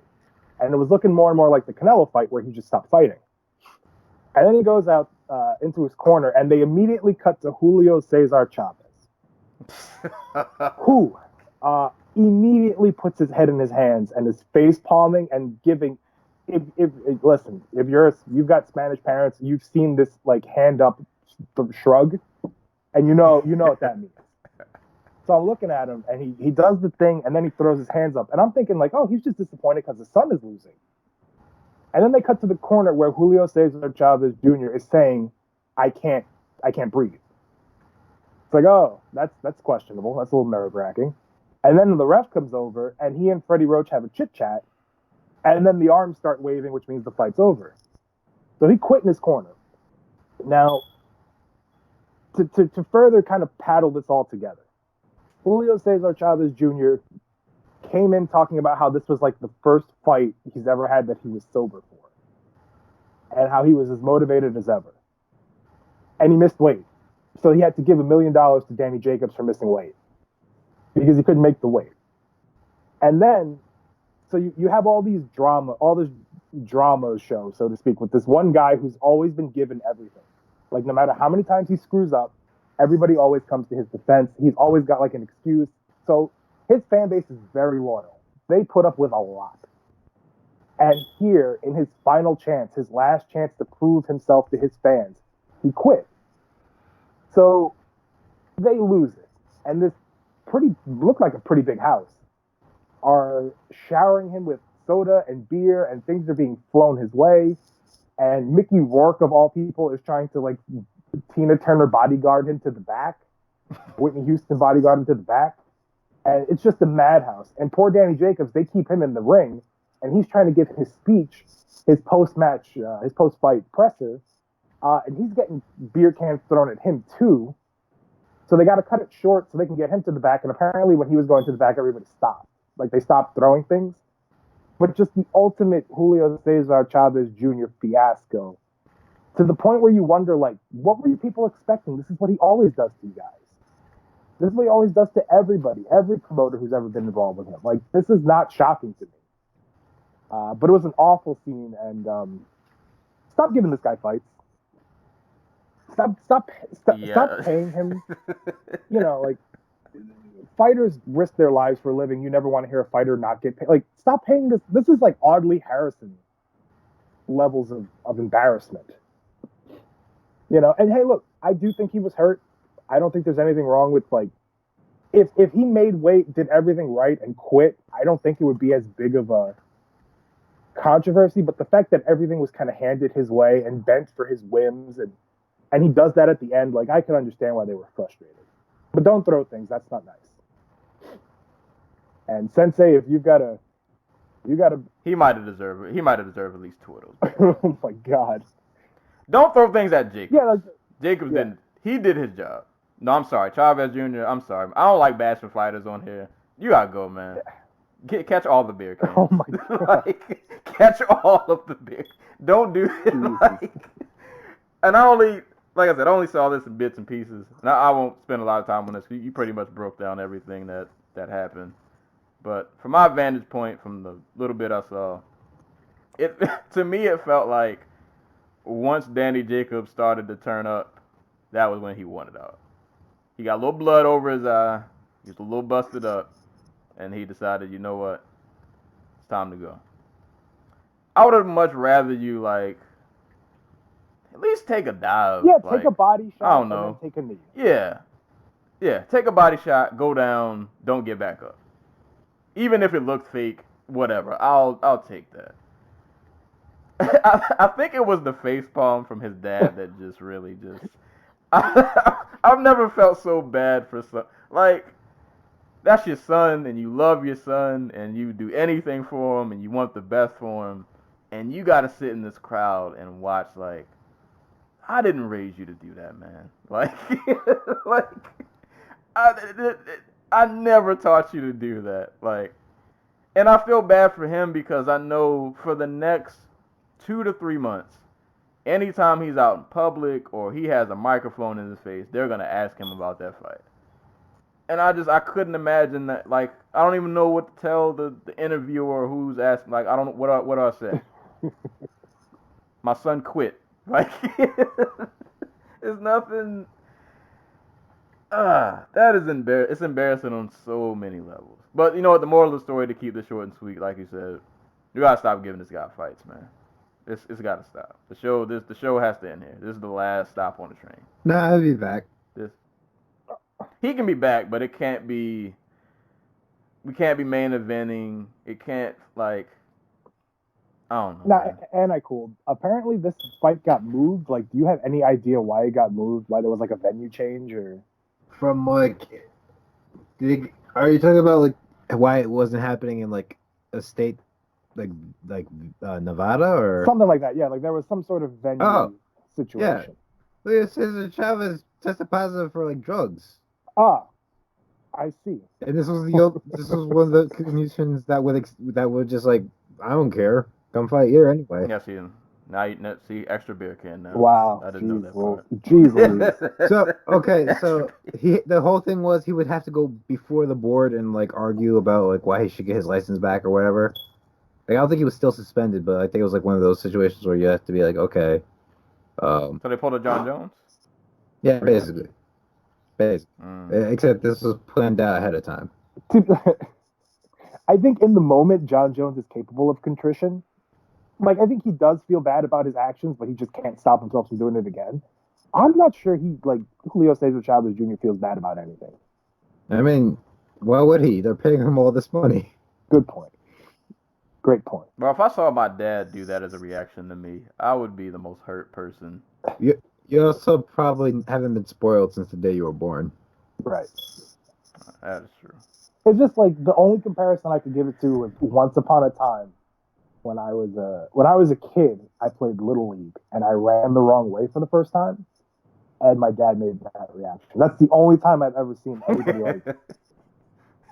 But at least you didn't like run the wrong way and then you just ran home.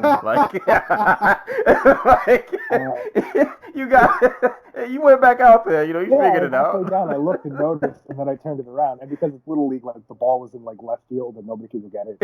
All right, just so we have the full story.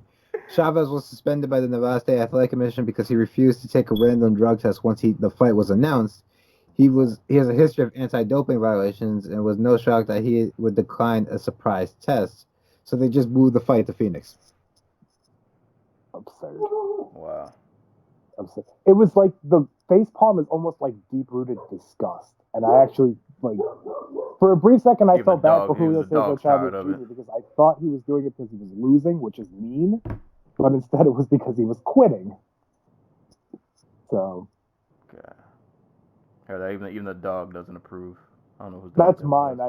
He's freaking out about something or another. He's angry about Julio too. Yeah, he's just maybe bet on him. He's he took the over. So now he's got to deal with that. 30 kibbles on the over. Yeah, God. But you know what, man? Shout out to Danny Jacobs, because like none of this is your fault. You went out and did what you had to do, and unfortunately, you had to bear some of the consequences of getting things thrown at you. He went out there and boxed. He did what he had to do, and this sport is wild, man. Crazy things happen sometimes, and this unfortunately had to be just one of those moments. And real quick, so we can move along to the Busan card. I guess I'll let you guys handle this because I didn't get to see it in much to comment on it. But the Charlo and Harrison rematch. I only saw like the first round, so I'm not of much help here. It's going to be all Anticool. All right, Taco. Take it home. So the first 6 rounds of this fight were basically Tony Harrison. I'm not gonna say having his way with Charlo, but like it was pretty clear that they were both content to fight, like, you know, forehead to forehead, and Harrison was the more schooled boxer there.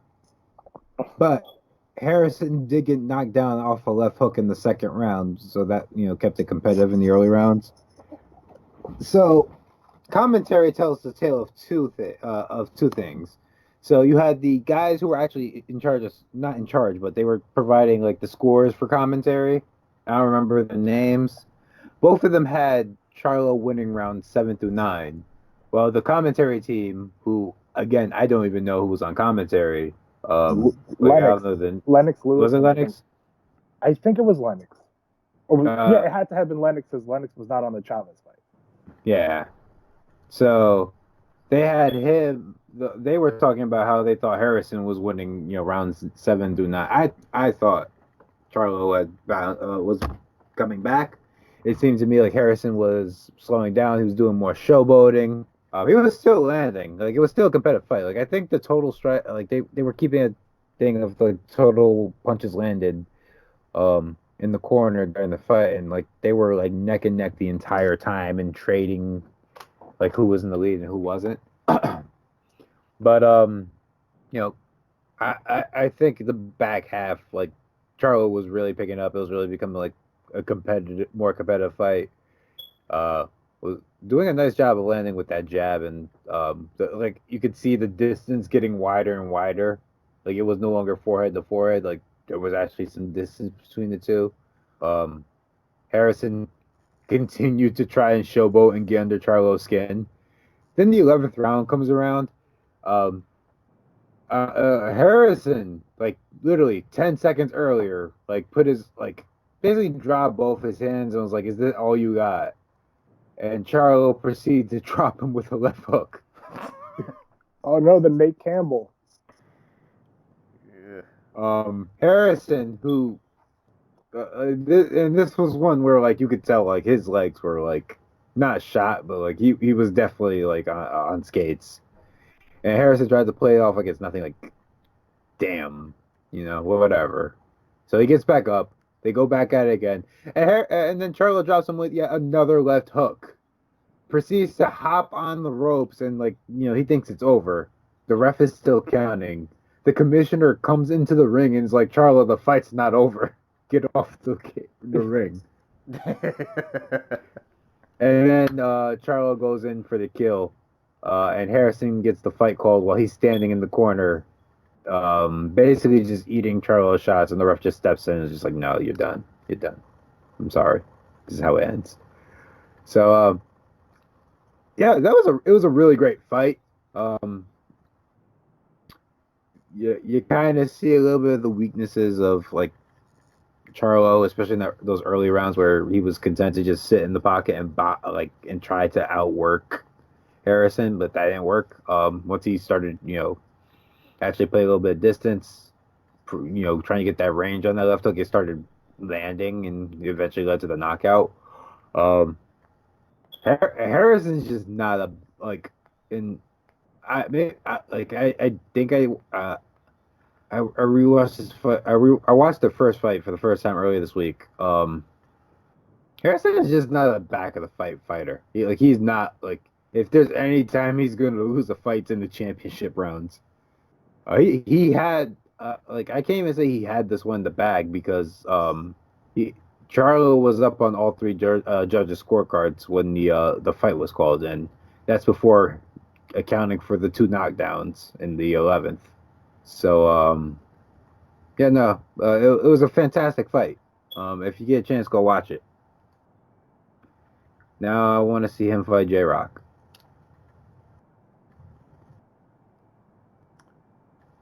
Well, The whole fight Yeah. card was actually pretty good. If you saw the prelim fights, they were pretty solid too. Oh, yeah, I saw, was it Hagba? Yeah. Yeah. And then there was another one on like the FS1 prelims between the hell's this guy's name? Montiel and PBC. You know what I did see? I saw Fernando Montiel against Hugo Centeno Jr., which was a good fight. Yeah. You know what I did see? I saw that Carlos Balderas lost. Olympic bronze medalist at the 2016 Olympic Games, I believe. Ooh. Yeah, lost. Got knocked out in the 3rd or 4th round. But let me make sure I'm not giving false information. All about accuracy here. Yeah. But we're also all about reading the fight results. All right, it was in the 6th round. Yeah. 6th round. It was Rene Tellez who knocked him out in the 6th round. Yeah, so that sucks. That sucks.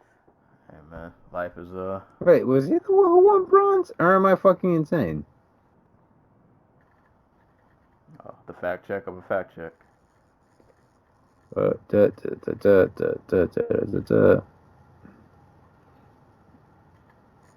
Yeah, no, now I'm confused because I know that what's his face, Shakur won silver that year. And someone won bronze on the U.S. team, but I don't remember who it is now, and it has me. No, continue, and I will look into this. If you'd like to write in with the answer, please do so. Right. Well, that was our boxing coverage of the week. The best and worst of boxing. Literally the best and worst. The main event sounds like one of the best fights of the year, and Julio Cesar Chavez Jr. was probably among the worst.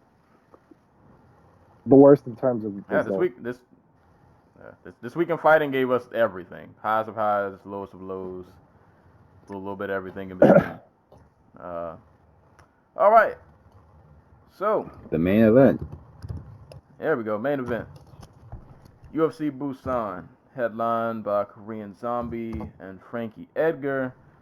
I will just jump right into it. Pretty much what I thought was going to happen happened. Wasn't sure if it was going to happen in one round, but I pretty much figured this was inevitable, that they would throw hands and Frankie would end up getting hurt pretty bad. Just put it lightly. Like, Frankie comes out, bobbing and weaving, lands a little leg kick or whatever. And I just knew from when Frankie tried the takedown and didn't get it, and then from that very first exchange when Korean Zombie caught him with that left and had Frankie backing up, and I was like, well, I guess the curtain is, I didn't think we were going to get here this quick, but the curtain's already closing. He backs Frankie up.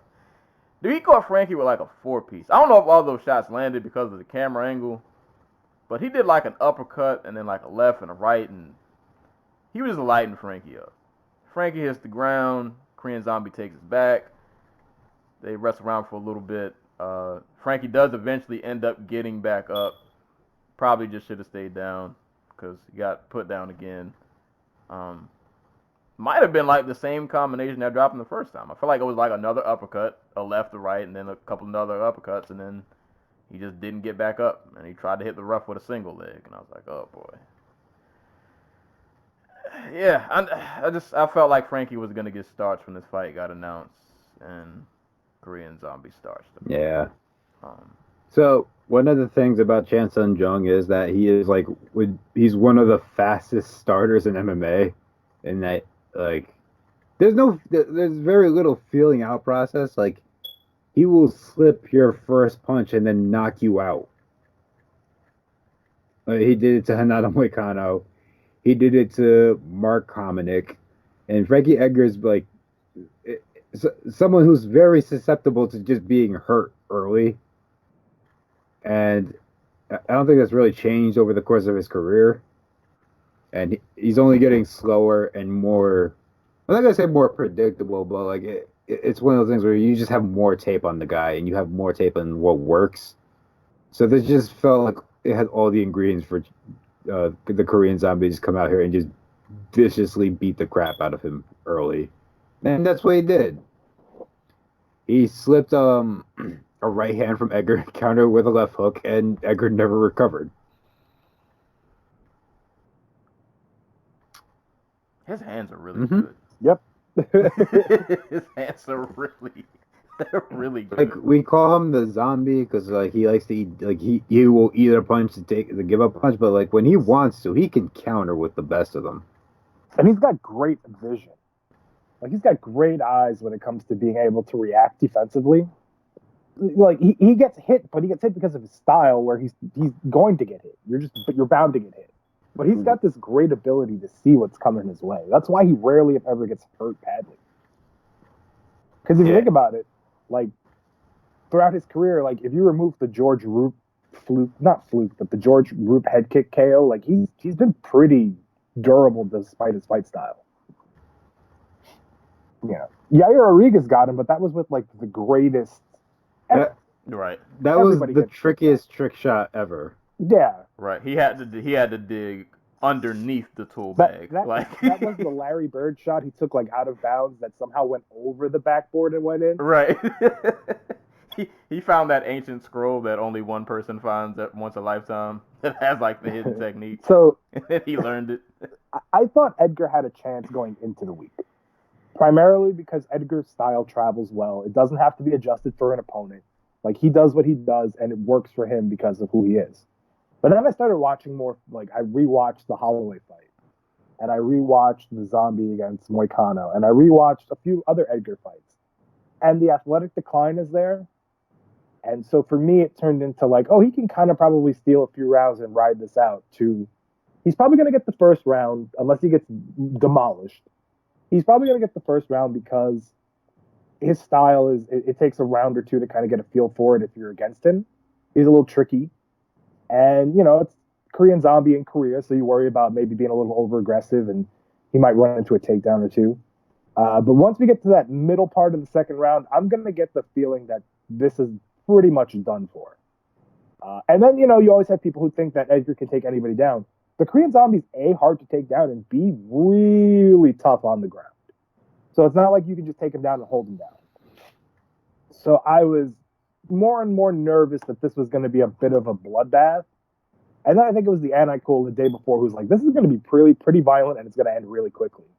And I was kind of like, yeah, I think you're right. And then sure enough, it basically went the way you thought it was going to go. And people forget the Korean Zombie on the ground is really good. Flattened Edgar out and beat the hell out of him. I think it could have been stopped there. I appreciate Mark Goddard giving him every opportunity to get out of that. But I think in hindsight, maybe you could have saved him a little bit. Yeah. And then once it got to the feet, it was just like, okay, well, when's he going to wrap it up? And he did, man. Yeah, like watching.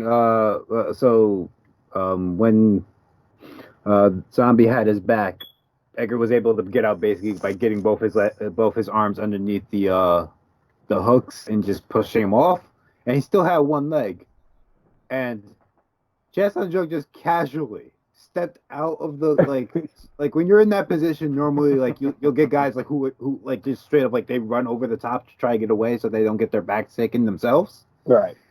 Korean Zombie literally just took one step forward, turned around, and proceeded to just continue to beat the crap out of Edgar. Are you sure you want to do this? Like that was basically. Yeah. We can go there if you want to. Unfortunately, it went there, and he almost knocked the throw off of Frankie. Man, that was like horrendous beatdown. Yeah, I like how that was Frankie's analysis of the fight. I saw that headline. I need to cut this damn hair. So he might have said more. I only read the headline. I'm pretty sure he probably said more. I thought that was funny. So Volkanovski apparently broke his hand, and he might be out for a little bit. and Holloway's going to get the rematch. We know that much. They're going to do those two. It sounds like Zabit and Yair is probably going to be on for April. So what does the Zombie do in this this time? Hold up. Let me just. I always forget who's in like that bottom half of the top 10 featherweight. Where's Ortega injured again? Yeah, he tore like half the ligaments in his leg apparently. Lord. But only in the way that's going to keep him out for like 6 months. 6 months. I think that's the time frame he gave. I don't want to wait another because KZ's had a relatively chill 2019 in terms of just like damage taken in the cage because he just knocked out both the guys he fought in the first round. Right. He hasn't even been in the cage for like 5 minutes this year, so I'd like to see him fight quickly. I mean, this fight makes absolutely no sense, but I'd love to see a fight between him and like Shane Burgos.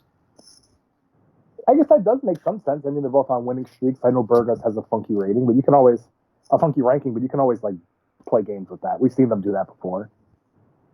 Yeah, we know. Yeah, I think we've all accepted they're not real. Right. And I think KZ's the type of guy who would take the fight given to him if it was like, we promise you're going to get a title shot if you win. Right. If I was him, I'd probably lobby for either Yair or Zabit. Right. Like I know that's the fight they want to put together, but like I could see that fight falling apart. Yeah, Zabit, come get this 5-round smoke, because that's got a headline. That has to headline. If we do Zombie Zabit, that needs to be a headline. No more of these 3-round shenanigans. I'd be fine with Yair and Zombie too. Oh, absolutely.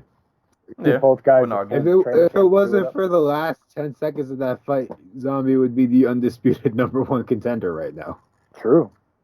Yeah, I mean, if you think about it, if he does that, there's probably that's probably not Edgar nor Volk. That's probably Zombie Holloway real quick. Mm-hmm. Interesting. And if Volk's is going to be out for a while, and I don't know where Max is at right now. I don't even know, I mean, health-wise, I think he's fine in terms of, not being injured. I don't know about, brain damage, all that fun stuff. But that's a fight I'd love to see. I'm almost cautious of Korean Zombies, Yair too. It's kind of like how we said with Benavidez. Oh, okay. It almost feels too right. Oh, we'll just run this back and I'll beat you like I was supposed to the first time. And then it's like, oh no, I got hit with a guile flash kick in the first round. See, but unlike with Benavidez versus DJ, where I didn't think the first fight was all that close. I did not either. Outside that 4th round where he knocks DJ down and has him hurt, I thought that was all DJ just making him miss, and making him look silly on the counter. Yair Rodriguez, Korean Zombie, legitimately was up 3 rounds to 1 against Yair Rodriguez. It was about to win that last round, and then because I guess he has too much pride and calls himself the Korean Zombie, it was yeah, no, we're gonna brawl for these last 15 seconds. To be fair, if you go through a million scenarios, you never think, hey, listen, what's going to happen is he's going to throw an upwards elbow from behind. Something he apparently just saw Donald Cerrone do in camp and thought he could take.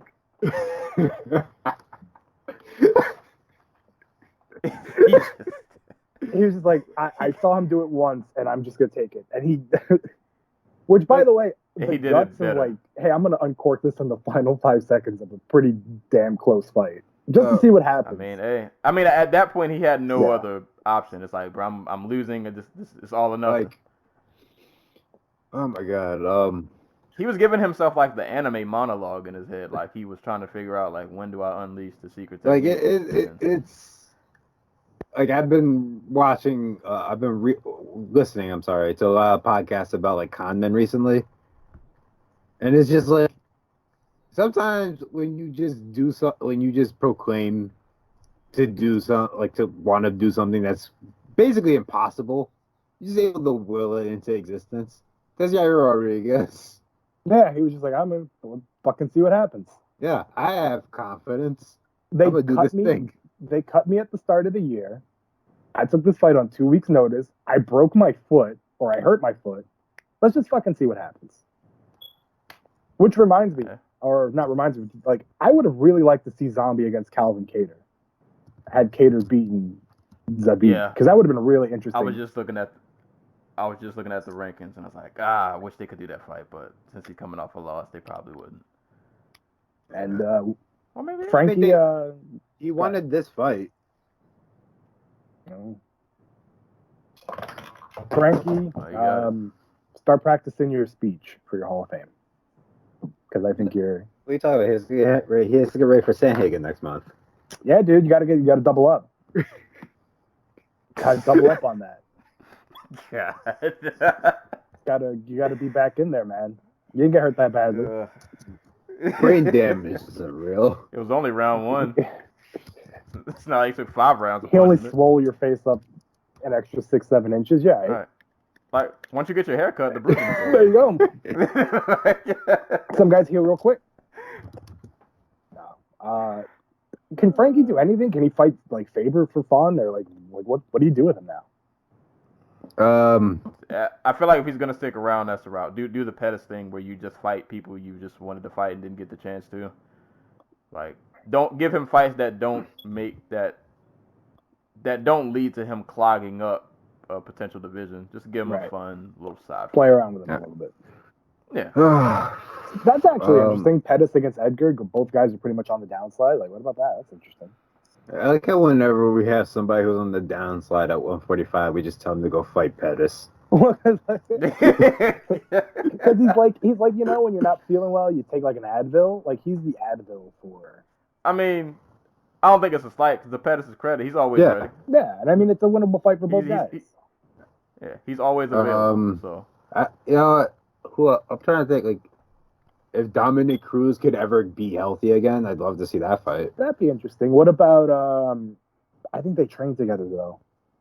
Who's the I had to correct myself. I was gonna say the weird jiu-jitsu guy, but I forgot that he has like Tourette's, so that would have been nice. What's the guy? You know who I'm talking about, the both of you. Don't go fucking quiet on me now. He just beat up Elkins. Ryan Hall? Ryan Hall? Yeah. Don't they train? Do they train together or no?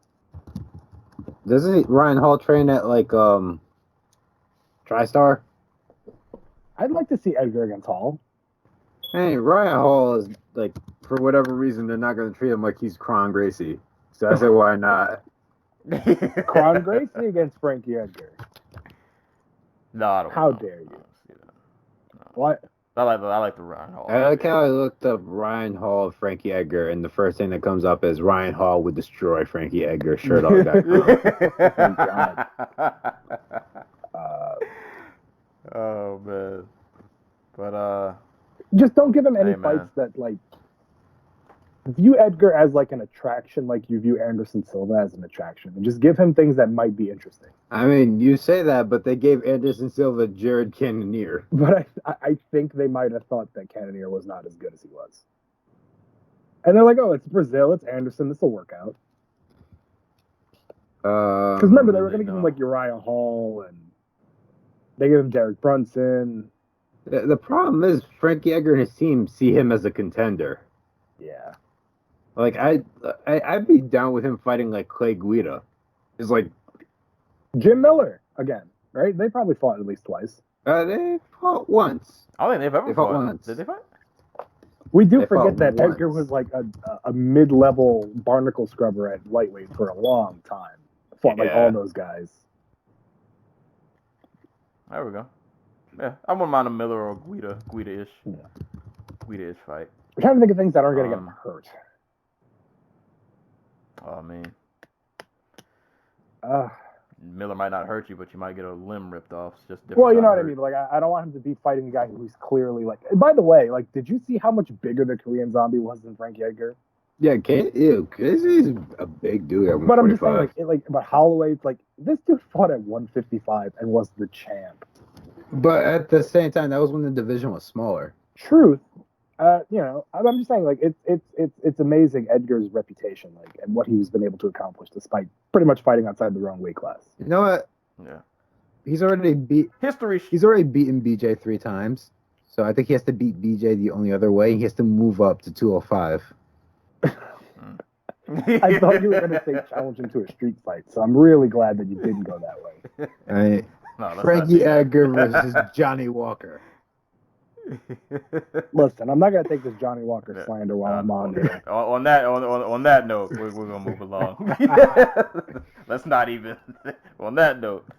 But congrats to Korean Zombie. Rami Yaya, first round. And yeah, good for the Zombie. Let's see you again pretty soon. Yeah, much sooner rather than later. I need to see those hands again. Moving on, co-main event. Speaking of 205ers, Volkan Oezdemir versus Alexander Rakic. This is one of those weird fights that I watched like twice, and I still don't have like a ton to say about it. Other than I saw some people divided on the decision. I saw a lot of people on Twitter who thought Rakic won. I thought it was a close fight. I'm not going to scream robbery. I don't think it was super one-sided to one way or the other. I don't know. I wish I had really more to say about this fight. I kind of don't. It was weird because I was actually looking forward to this. Let's see.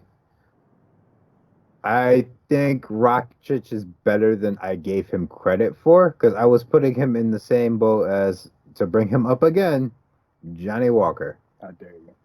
Where he's just like a dynamic kicker and a really great athlete, and that's enough because 205.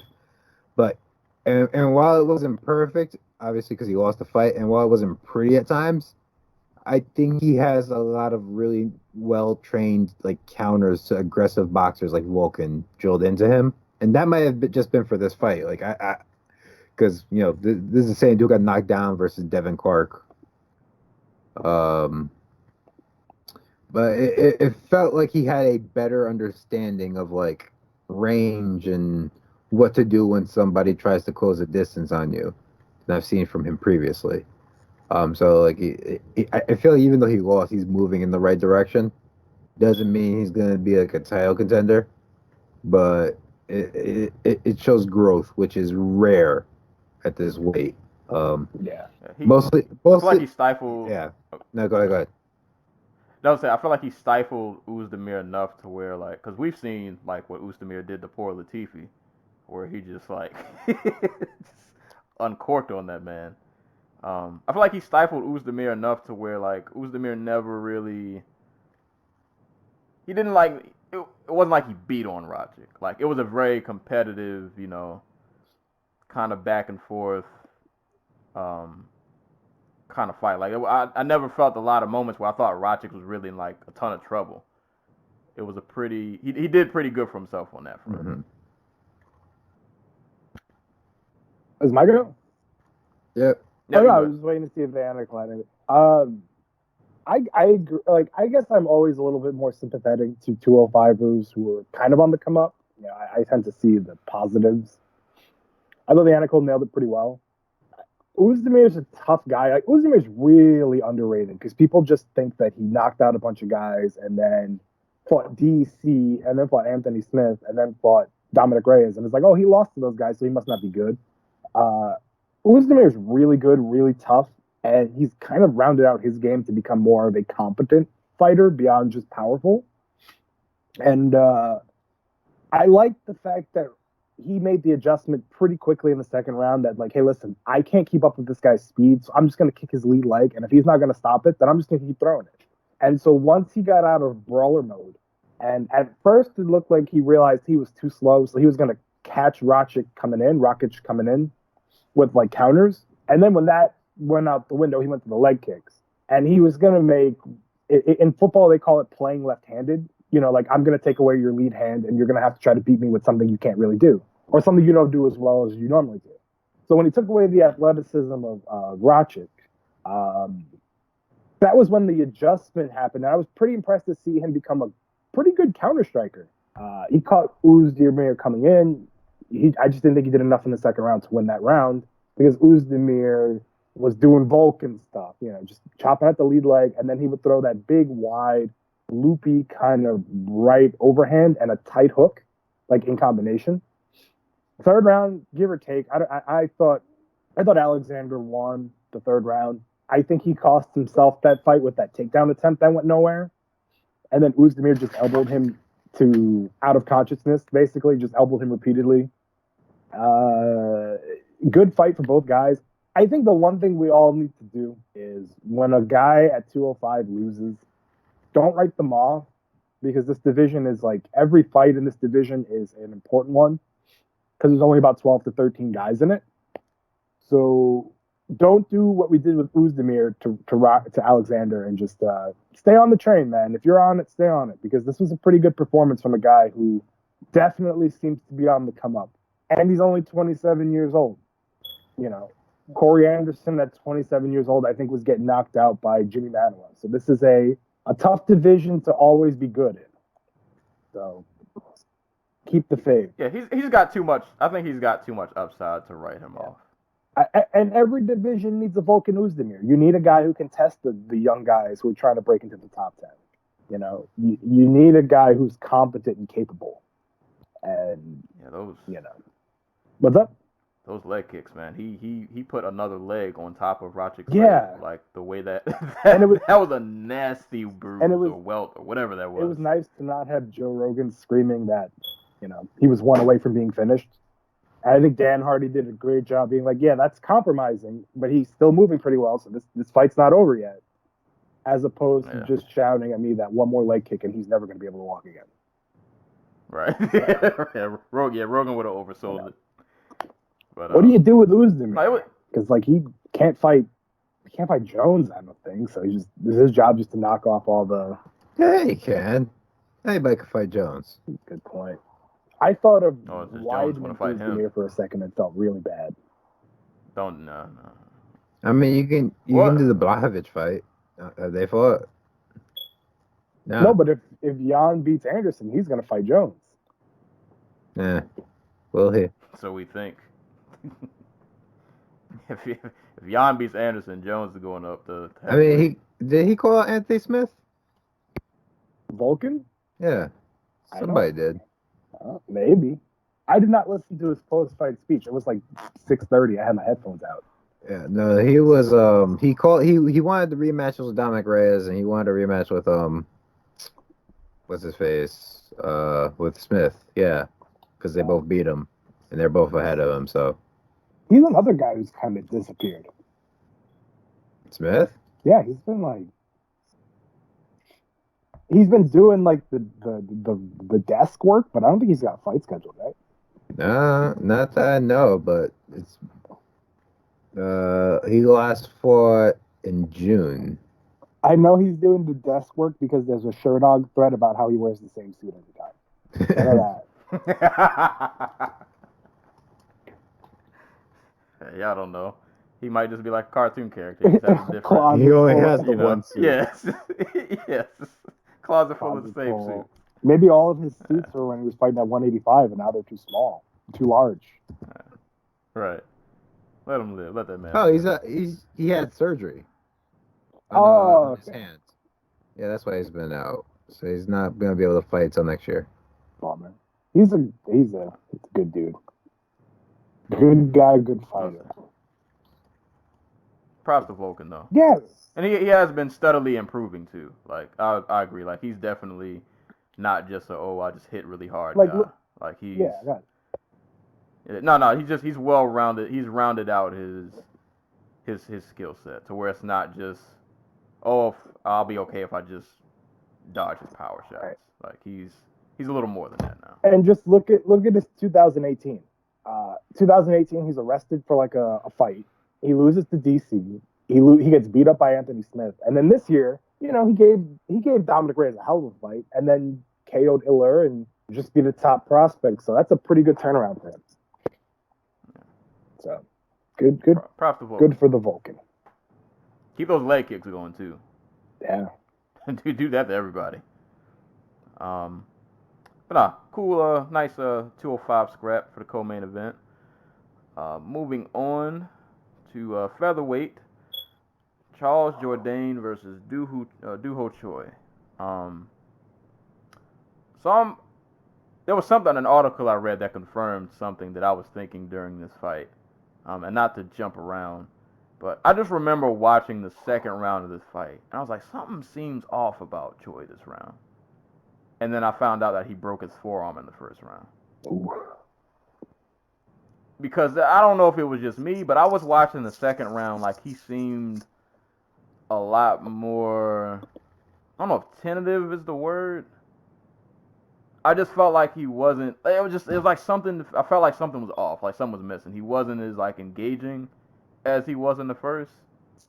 And I was like, oh, broken forearm. Okay, makes sense. Obviously, he's probably in a lot of pain, just trying to survive out there with a broken forearm. But no, this fight honestly got me a little worried. Like, Doo-Ho Choi started off really good. He caught Jourdain with a lot of hard shots early, rocked him a few times, throwing some really hard hooks and uppercuts and combinations. But like, the more Jourdain just kept like surviving and just like gutting it out, I just had this feeling like, oh man, this fight might turn around and go the other way. And then he hits the flying knee to the straight that drops Choi. I think that was like at the end of the first. And then when we got into the second round, I felt like the fight like slowed down a little bit. I just had this suspicion like something bad is about to happen. I don't know when, but I just felt like Choi wasn't looking like Choi. Or maybe I'm not giving Jourdain enough credit. I don't know. But yikes, that finish. Goes in for uppercut and catches a left cross for his troubles. Ooh. And I noticed Choi, as fun as it is to watch him fight, boy, does his head just kind of stay there. Mm-hmm. Like, it is That's just... part of the fun. Yeah. Yeah. Part of the fun is a part of the downfall. His head does not, like, the most he'll do is, there were moments when if Jourdain would counter, or if he would just, you know, if he would decide to lead the dance, so to speak. I feel like the most Choi does is he might step back, but even when he stepped back, like, he doesn't really move off the center line. And no matter what he does, his head is just there to be hit. It's the target, and it's there to be exploited. I mean, I felt the whole finishing sequence was Jourdain, going for that flying knee to the body, pushing Choi back, and Choi with his head straight up in the air, just catching a left hand. So, I mean, yeah, dude is defensively disastrous. Always has been. Yeah.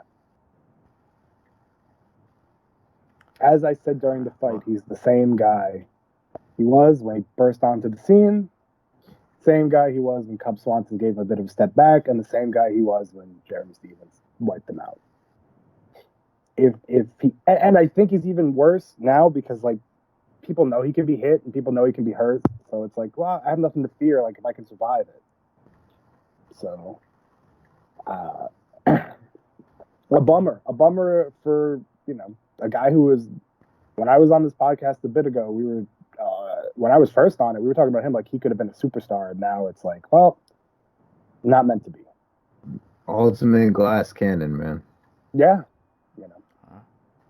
He's a guy who I think could benefit from, I don't know where he trains at, but just a lot of tools are there, but it's like there's still so much work to do. He trained, but I feel like the gym he trains at, I think it's Mad. Yeah, Team Mad. Notorious for just being a grindhouse. Like, their fighters get, like, Korean Zombie trained there for a bit, and like that's the span of time where he was just constantly getting hurt. So like they will chew you up and spit you out. I just feel like even subtle changes in his game would make him so much better. Problem is he's stuck in Korea. Yeah, And then he's got the military service, I think, coming up. He wanted to have already started that, but he can't. That for whatever reason, it's been slow. They've been slow at getting him in the thing. So, but on the other side, though, major props to Jourdain. Survived the early chaos and found his way out on the other side. I was impressed with just how he was just kind of just gutting it out. Like I said, the longer he just stayed around, I was like, Jourdain's gonna figure something out. he's gonna figure something out. Yeah, that was congrats. Good, you get to move out, dude. Oh yeah, yeah, I saw that. Yeah, out from the basement life. There you go, man. Hey man, good. You deserve it. Definitely deserve it. All right, so can you guys handle this next one without me? I gotta go get some real quick. yeah. All right. I would say, yeah, not a whole lot to talk about. But congrats to Jourdain, though. Got the KO over Doo Ho Choi. Moving down to 205, Da Un Jung versus Mike Rodriguez. I really like Jung. Like I don't know what it is about his game. It's like really simple boxing. We saw a little bit against what's his face. Who did he fight in his first fight? Was he the guy who fought Fluffy? Kadir Fluffy? Hernandez? No, my bad. Wrong division. Cadiz Ibrahim. Okay. Yeah, Ibrahimov. Wait, no, it's just Ibrahimov. You know what? Russia sucks. Yeah, fucking confusing. Ibrahimov. He fought Bragimov in his first fight, and Bragimov's a dude who just walls out and goes crazy, throwing like those big looping hooks and stuff. But like he has a nice tight boxing game, and that's what we saw here. Mike Rodriguez tried to escape to the center of the cage, and Da Un Jung cut him off and proceeded to just blast him with a right hand. Like a really nice setup too. Like he used like that little left hook / uppercut to like get his shoulder lined up for the right hand and knocked him the fuck out with it. Yeah. It's not a whole lot to break down. Like once he landed that, it was pretty much over. I feel like he moves really well too for somebody his size. Oh, absolutely. Yeah, he has a lot of good movement for a 205er, and in this division, those little subtle things can mean a lot. I don't remember like his fight schedule. Is he somebody who we only see when they come to Korea? No, he fought earlier this year. He fought in August. He's new. Okay. He fought in the China card though, so he might be someone they only keep in Asia. I don't know. I mean. They have the upcoming card, New Zealand one. I don't see why they just can't stick him on there. Yeah, I mean it's not like he took much damage. Pretty sure he's fine after that fight. Yeah, because if somebody at 205, like you wanna, as much as we've seen some other prospects kind of be on the up and up, you still wanna. You want to keep the new guys if they're doing well. You want to keep them moving along as fluid as possible. Keep them busy. Keep them busy. Keep them relevant. Just put them in front of a crowd so we can see what some of these other new guys can do. Exactly. Yeah. So. Yeah, he starts Rodriguez, boy. he starts Rodriguez. But now good on him. Then Da Un Jung, definitely somebody to keep an eye on at 205. Moves really well, hits really hard. No like flash to his game, but it's effective. It gets the job done, and it puts people to sleep. So that was that fight. But I feel like these next two fights you could just lump into one. Wasn't a whole lot to dissect, but yeah, okay. I don't remember the Park fight at all, and I watched it. Yeah, Jun Young Park versus Marc Andre Baralt. it was just, I feel like it was your typical tough dad boxing middleweight fight. Yep. Not a lot. And then, like, I think by the last round, Baralt realized he was losing, and then he tried to be aggressive. But it was like, yeah, buddy, a little too late. Probably should have did that earlier. Not a lot of technical. I felt like Park just jabbed him a lot. I don't know. It wasn't a lot going on in that fight. It wasn't nothing to write home about. But Jun Young Park got the win, so congrats to him. And the last fight of the main card, Kyung Ho Kang versus Ping Wan Lu. Kyung Ho Kang wanted no smoke on the feet, so he just took Lu down for 3 rounds. And got, I can't remember if I was the second or third, he got battered from the bottom. Lu hit him with a lot of nasty elbows. He had him leaking all over the place. Yeah, Kyung Ho Kang didn't really do a ton of damage. It was just like he kind of took him down, controlled him. Maybe just a little bit of ground and pound just to stay busy so he wouldn't get stood up. But again, outside of like that blood fall from the last round, there wasn't a lot really going on in this fight. It's probably the safest I've seen Kyung Ho Kang take a fight. Like, he was really content to just take him down and not really do much. Is this the fight where where at the end, like, Kang was going for like a single leg and Ping Yuan was literally just elbowing the shit out of him? Or am I thinking of a different fight? This might have been it. Because that was like the last like 10 seconds of the third round. Yep. Yeah, because he put a nasty cut on Kong. Like, he was leaking terribly. Were you guys surprised this was a split or no? No. Because Kong didn't really do a ton of damage on top. And while Lu was obviously on his back the whole time, he was at least throwing elbows. So, All right. to be honest, I'll throw it. I don't know if this is a hot take. I'm glad this was a split. I like when judges aren't just awarding you like, all right, you got the takedown. But if you're not doing anything. Oh, no, I did. I'm not mad if a judge looks at the other guy who's at least doing some damage. No, I'm not mad. I didn't mean that like, split. How dare you? Like, because normally they just kind of give it to the guy who's on top. So I was surprised that they went with a split. I'm surprised it was a split in Korea. Fair point. See, like, you guys, I feel like you guys have been watching a different Kyung Ho Kang than I have, because I was like, yeah, this is about what he likes to do.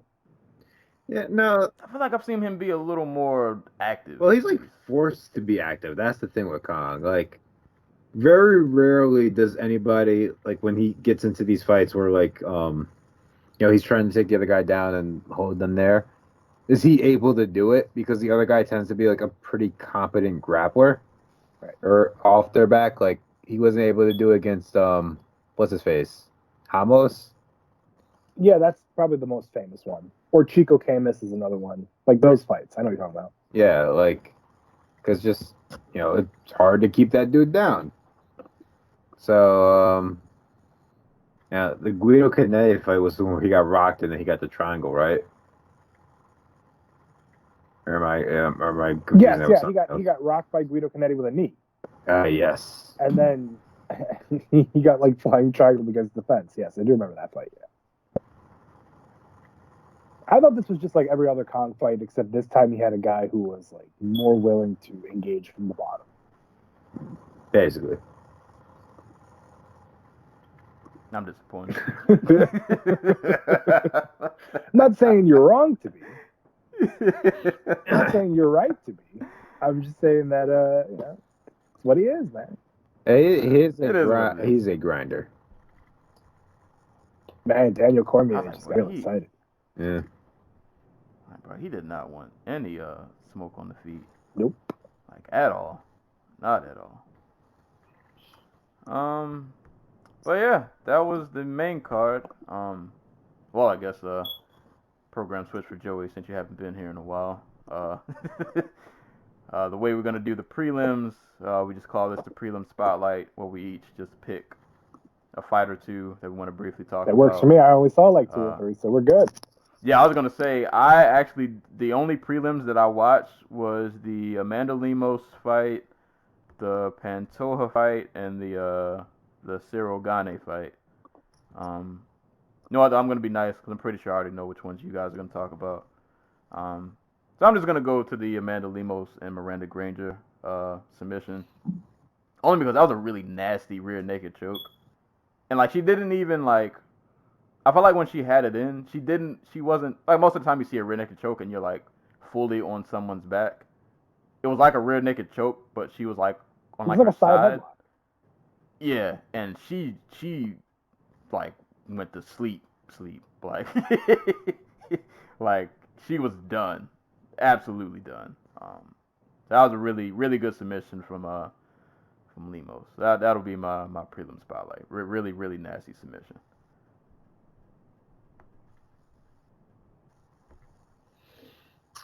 All right, are we all doing one? Are we? Yeah, I'm only gonna do one. 'Cause I only saw 3. All right. Yeah, Joey, you're a guest. Oh, you can pick. Well, you can I don't know if I'm going to be on the same wavelength as you. All right. Well, I can actually do 2. I'll do one real quick. Omar Morales. He was on the Contender Series. He made his debut against Dong Hyung Ma, who's the guy who had all those like crazy fights back in 2016. Took care of him pretty easily. Morales kicks really hard, and he showed a little bit more wrestling than he showed last time. So I'm kind of excited about him. I think if they give him a nice slow road, he can really develop into something. He could be what we thought. What's the guy who fought Dong Hyung Ma? God, he just fought Drew Dober like recently. What the hell's the name of the dude? Now I gotta stall. Perfect. Polo Reyes. He can be a little bit like what Polo Reyes was. Kind of a fun action fighter. And I will talk about Alejandro Pantoja real quickly. I got really upset during UFC 244 because Daniel Cormier and Joe Rogan were talking about the guys that Kai Kara France and Brandon Moreno had fought, and they acted like Pantoja did not even exist, even though he beat both guys. And I feel like this was a good reminder that he's a great fighter. And if we're going to reboot this 125-pound division, he's going to be in the top 5. He's going to play a key part in it. So keep him in mind and don't forget about him because he iced Matt Schnell after a pretty rough start. Yes, he did. You know, he got rocked by Schnell and then recovered and took it to him. I think the fight changed when Schnell decided that he just wanted to pull guard, and he got the shit kicked out of him from the top position.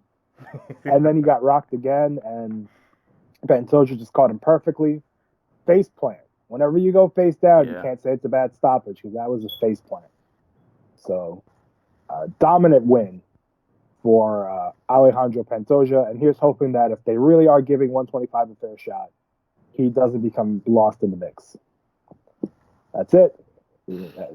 Long live flyweight. Yeah. Long live flyweight.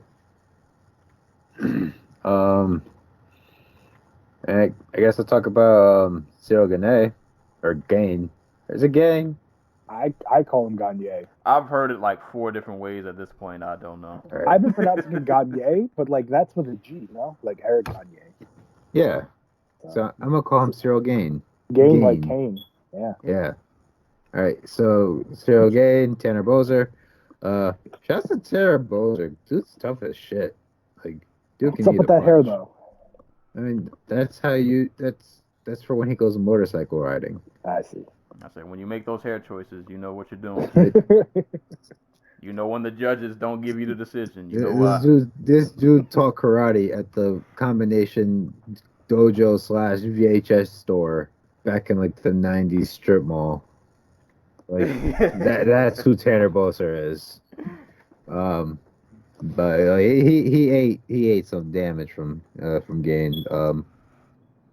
The more and more I see of Gain on the feet, the more and more I think he will eventually be knocked out, because there's like a free, like,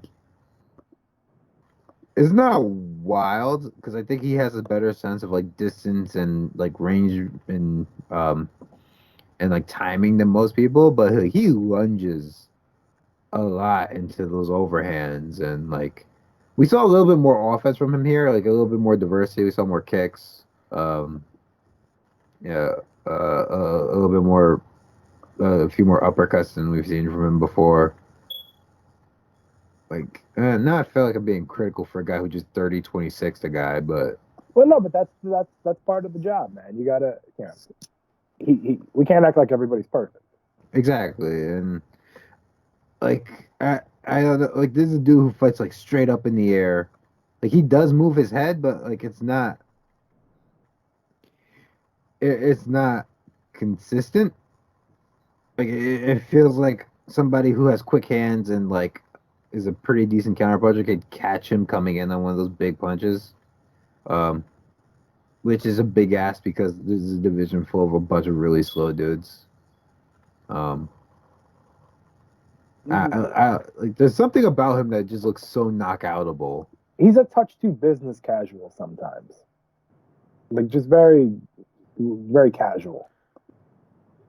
Yeah, as much as I like his game, I like the movement for somebody his size. Like, he moves really good. He can be really fluid. He can be really creative. I feel like, and I won't criticize him too much because he's only, 6-0? Yeah. I feel like he probably hasn't really been fighting for that But he was long. also like an established kickboxer before he ever got into MMA. You know what I mean? It feels like he's missing some oomph, I guess, a little bit. Like, I almost feel like he should have. I hate criticizing people because they didn't win like the way I wanted them to, even though they pitched like a shutout. Like, I almost feel like he should be getting finishes. I mean, he has. Well, like, I feel like this should have been. Like, this shouldn't have went 3 rounds. I feel like he should have been able to get him out of there a little. And maybe, maybe I'm not giving Tanner enough credit for the toughness and the hair, but One comes with the other. I'm just saying. Yeah. But no, yeah, I don't know. I feel like something's missing, but like I try not to let it bother me too much because he's still only 6-0. And it seems like at least with this matchmaking so far that they're bringing him along slowly. So I don't know. We'll see though. But I'm loving what I'm seeing though. I like the movement, the fluidity. He might be one of those guys that'll have a good streak, and he might meet like a vet who might take him out, and he'll be forced to kind of go back and readjust. Right. I could see him being one of those guys. Like, unless he fights like a Curtis Blades, my prediction is like his first loss in the UFC and MMA in general will be him getting knocked out before he gets like wrestle fucked or something. Right.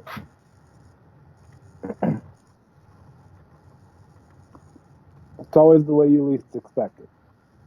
Mm-hmm. And by the way you least expect it, it's going to be Shamil Abdurakhimov. So you can't avoid fate and destiny. You know what, though? Let's take this opportunity real quick to point out that the heavyweight division's kind of got some life to it. Like, we've got some new exciting guys jumping in here. You know? Give them some credit. Yeah, it's getting better. That's why I'm glad guys like him are around, because I'm like, finally, like, there's something in this division that I can look outside of like the top 5 and be like, all right, when he fights, I'll make sure I tune in because I want to see what he's got going on. Yeah. So yeah, definitely thankful for that. But props for Gane, man. Still a good, I guess, quote unquote prospect at heavyweight, whatever prospect. How old is he? But, does anybody know how old he is? I say prospect. He's probably like 32. 29. I don't know. Oh, all right. That's like 19 in heavyweight years. Right. He's a freshman. Yeah. True freshman. Like just got his just old enough to drink level. Right. Yeah. He just did orientation yesterday. There you go. So there you go. Props to Cyril Gane or Gane, however you say it. Congrats, sir. But just to read the rest, just to read these, just to have it out there. So Gane got the unanimous decision over Tanner Boser. Sung Woo Choi got a unanimous decision over Suman Mokhtarian. Omar Morales got the unanimous decision over Dong Hyung Ma. As we mentioned earlier, Alexandre Pantoja knocked out Matt Schnell. Hyoni Barcelos beat Saeed Nurmagomedov via unanimous decision. Amanda Lemos, rear naked choke Miranda Granger. And let's see this. Haley Alateng defeated Ryan Benoit via split decision. I just want to take a quick second to laugh at team Australian top team. Wait, what is you guys doing? Which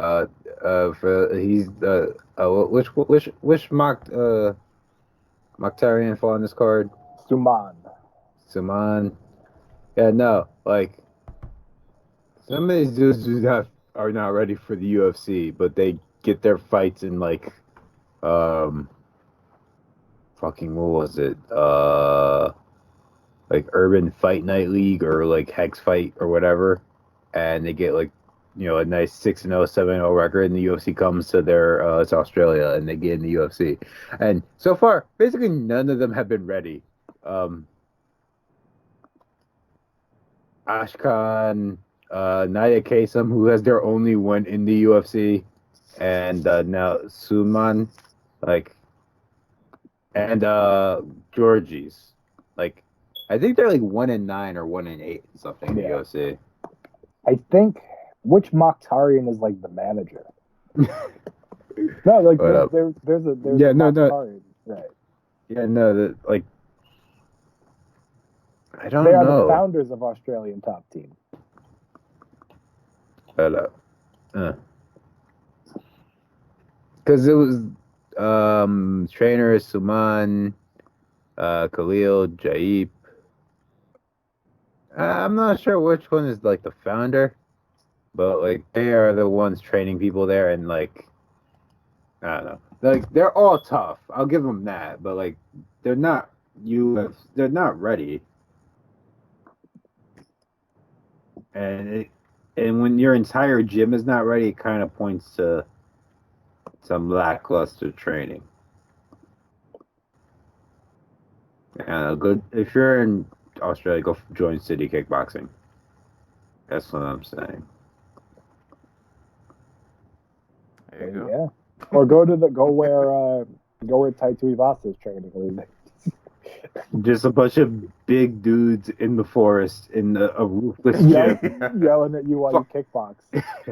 No. Hey man, that's how a real man trains. They're all just screaming at you as you hit pads.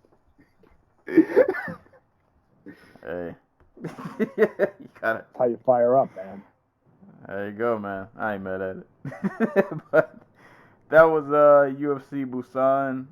Pretty cool card, pretty solid card. I would say if you missed it, definitely go back and watch the Korean Zombie fight. Watch the Uzdemir Rakic fight. Watch the main card with the exception of the first two fights, and you'll be fine. And on the prelims, watch the Gane fight. Well, you know what? Let me shut up. I didn't watch. I watched 2% of the prelims, so I can't talk. But on the main card, watch everything except the first two fights. But from what I saw from the prelims, they look pretty decent. So probably still some good happenings outside of what we mentioned. But wild weekend, just a really interesting weekend, from the Badr Hari chaos to this Korean Zombie fight to Julio Cesar and his nonsense to the Charlo finish. There was a lot going on this weekend. So if you missed out, definitely go back. It's a lot to catch up on. Pretty entertaining to watch.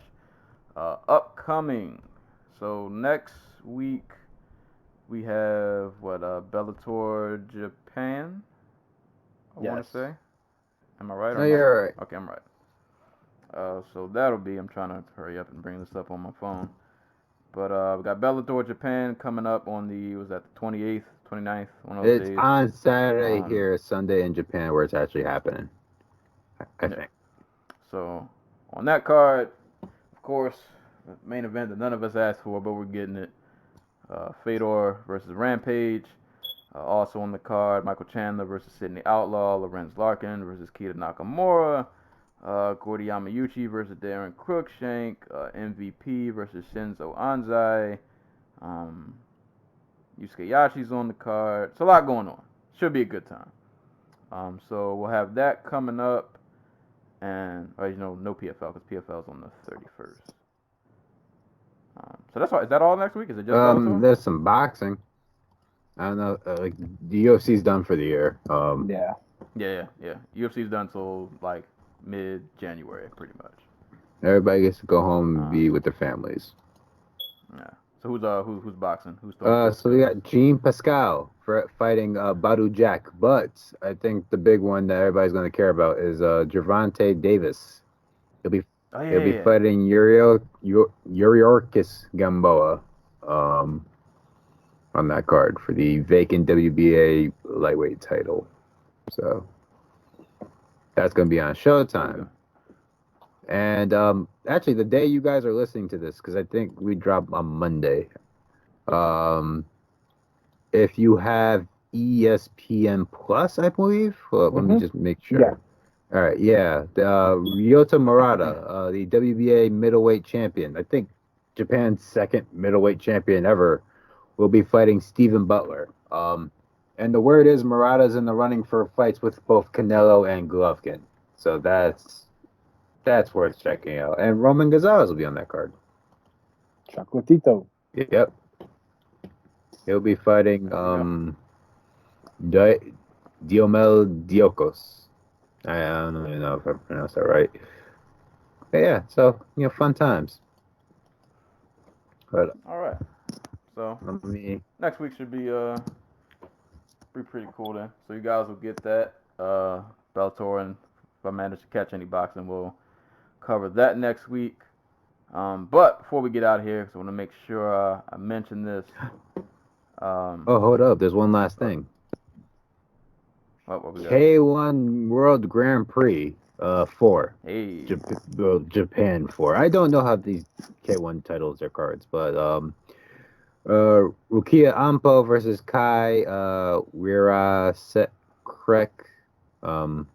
It's Kai. It's Kai. You all know who Kai is if you follow kickboxing. Yoshiki Takai versus Kamfi.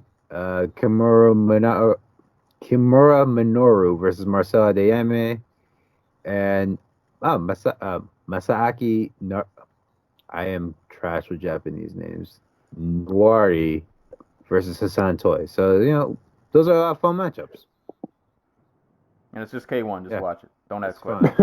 And they have a women's flyweight tournament going on. So it'll be Kana versus Christina Morales at one side, and Josephine Knudsen versus Melanie Georges on the other side.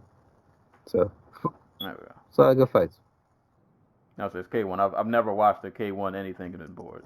So just watch it. You'll have a good time. But I guess I'll reveal this because this is our last episode before Christmas. So Merry Christmas to you all. You'll hear us after the after this episode. You'll hear us in 2020. But get your calendars marked. January the 5th, which will be our recording day. You guys probably won't hear the episode till the next day. But on January the 5th, we'll be recording 2 episodes. That is also our 3-year anniversary. We've been talking about fights for quite a long time now. On that day, we will be covering Rise 20. You guys will get 2 episodes that week. We're going to do Rise 20. And probably, if I remember, PFL. Oh, but we'll get PFL. I won't do them like that. I'll make sure they get a mention. We'll get some PFL on there. But a 3-year anniversary show. I've had this crazy idea in my head since November. At the end of the year, everybody starts doing lists. Lists for what's the best of this, what was the best of 2019, best this, best that. So I thought it would be a fun and impossible idea, but I think because it's impossible, we should do it. We are going to create, for our 3-year anniversary, a pound-for-pound list. Now, what's going to make our list more epic than whatever you got going on, I'm going to puff my chest out a little bit. We're not doing just pound-for-pound just for boxing or just for MMA. We're throwing everybody all in under one umbrella. So we're just going to do a pound-for-pound top 10 list of the best fighters on the planet for the start of 2020. So that includes boxers, kickboxers, MMA, I don't care if you're on World Star and you're 100-0, you will be considered. I was gonna say bare knuckle too, but no, I can't. Whatever, you can throw them on your list. They won't be on mine. But anywho, that's the plan for the 3-year anniversary. Pound for pound list, best fighters on the planet, regardless of combat sports, regardless of what combat sport they're in. So that's gonna be our 3-year anniversary episode. I'm gonna have to do a lot of research for that today. Need to get the ball rolling. I've been falling behind. So look forward to that, and then the following week will be our Dojo Talk Podcast Award Show, where we recap the year 2019. So that's what we got upcoming. So make sure you stick around. Going to kick off 2020 in a pretty big way. But that's pretty much all we got for today. So before we close out, can end with real quick a fight recommendation, which let me find mine. I had it written down. There we go. All right, so my fight recommendation, once again, man, I say this every week. YouTube is the only site where their algorithms understand me. They just send me random things, and when I click on them, it's fun. So a fight that they literally recommended me this morning, and Theanticool, I think you'll appreciate this. This comes from the World Combat League. Hey. I want to say this fight probably happened, they didn't have it dated, but I'm going to guess this was probably like 2008-ish. 9-ish, maybe. Probably a year or two before that. Yeah. Well, yeah. So somewhere around, give or take a few years, around that time period. But the fight recommend the World Combat League. The fight is Stephen Wonderboy Thompson versus James Decor. Also, special note: this fight was refereed by Cecil People. Yes, it was. And boy, did he might have been the star of the. That is a name I have not heard in a while. Yeah, good old Cecil Peoples. He had the most Cecil Peoples moment ever in that fight, where he tried to give somebody a penalty, and they yelled at him for what, and he goes, "Oh, my bad, wrong person." And he turns to me. Man, Cecil was in rare form.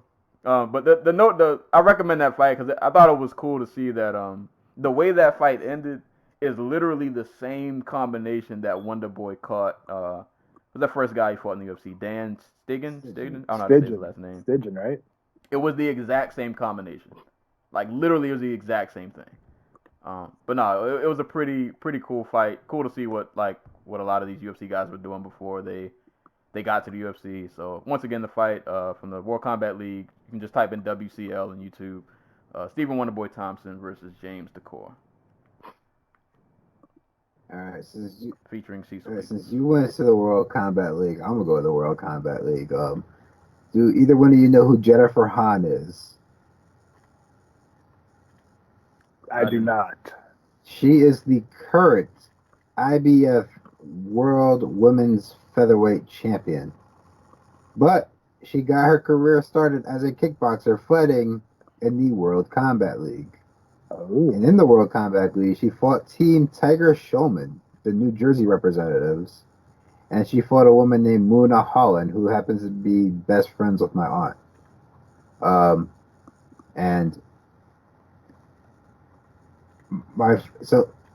Muna can say that she knocked out a future world boxing champion because she hit her with that back. She countered basically what was a spinning back fist from Han with a spinning back fist of her own, and ended up knocking her out cold in a fight she was almost certainly about to lose. So I say go give that a look. It's also on YouTube. Shouts to the people who upload all the World Combat League fights, because Lord knows. I have one of the DVDs sitting in my room somewhere, and I've never... Season 1's on DVD. Yeah. I searched it. I have it sitting around here somewhere. I bought it because I saw it at like a secondhand DVD store. I was actually trying to look for the fights that have my aunt on them, but the only one they had was the one she got knocked out in, so I was upset about that. Oh, Jennifer Hahn had a kid. I just Googled. Yep, she just had a kid. Actually, she is the current. I'm not sure if she's still the champ. I don't know if they stripped her yet, but the interim champion is actually. God, who is it?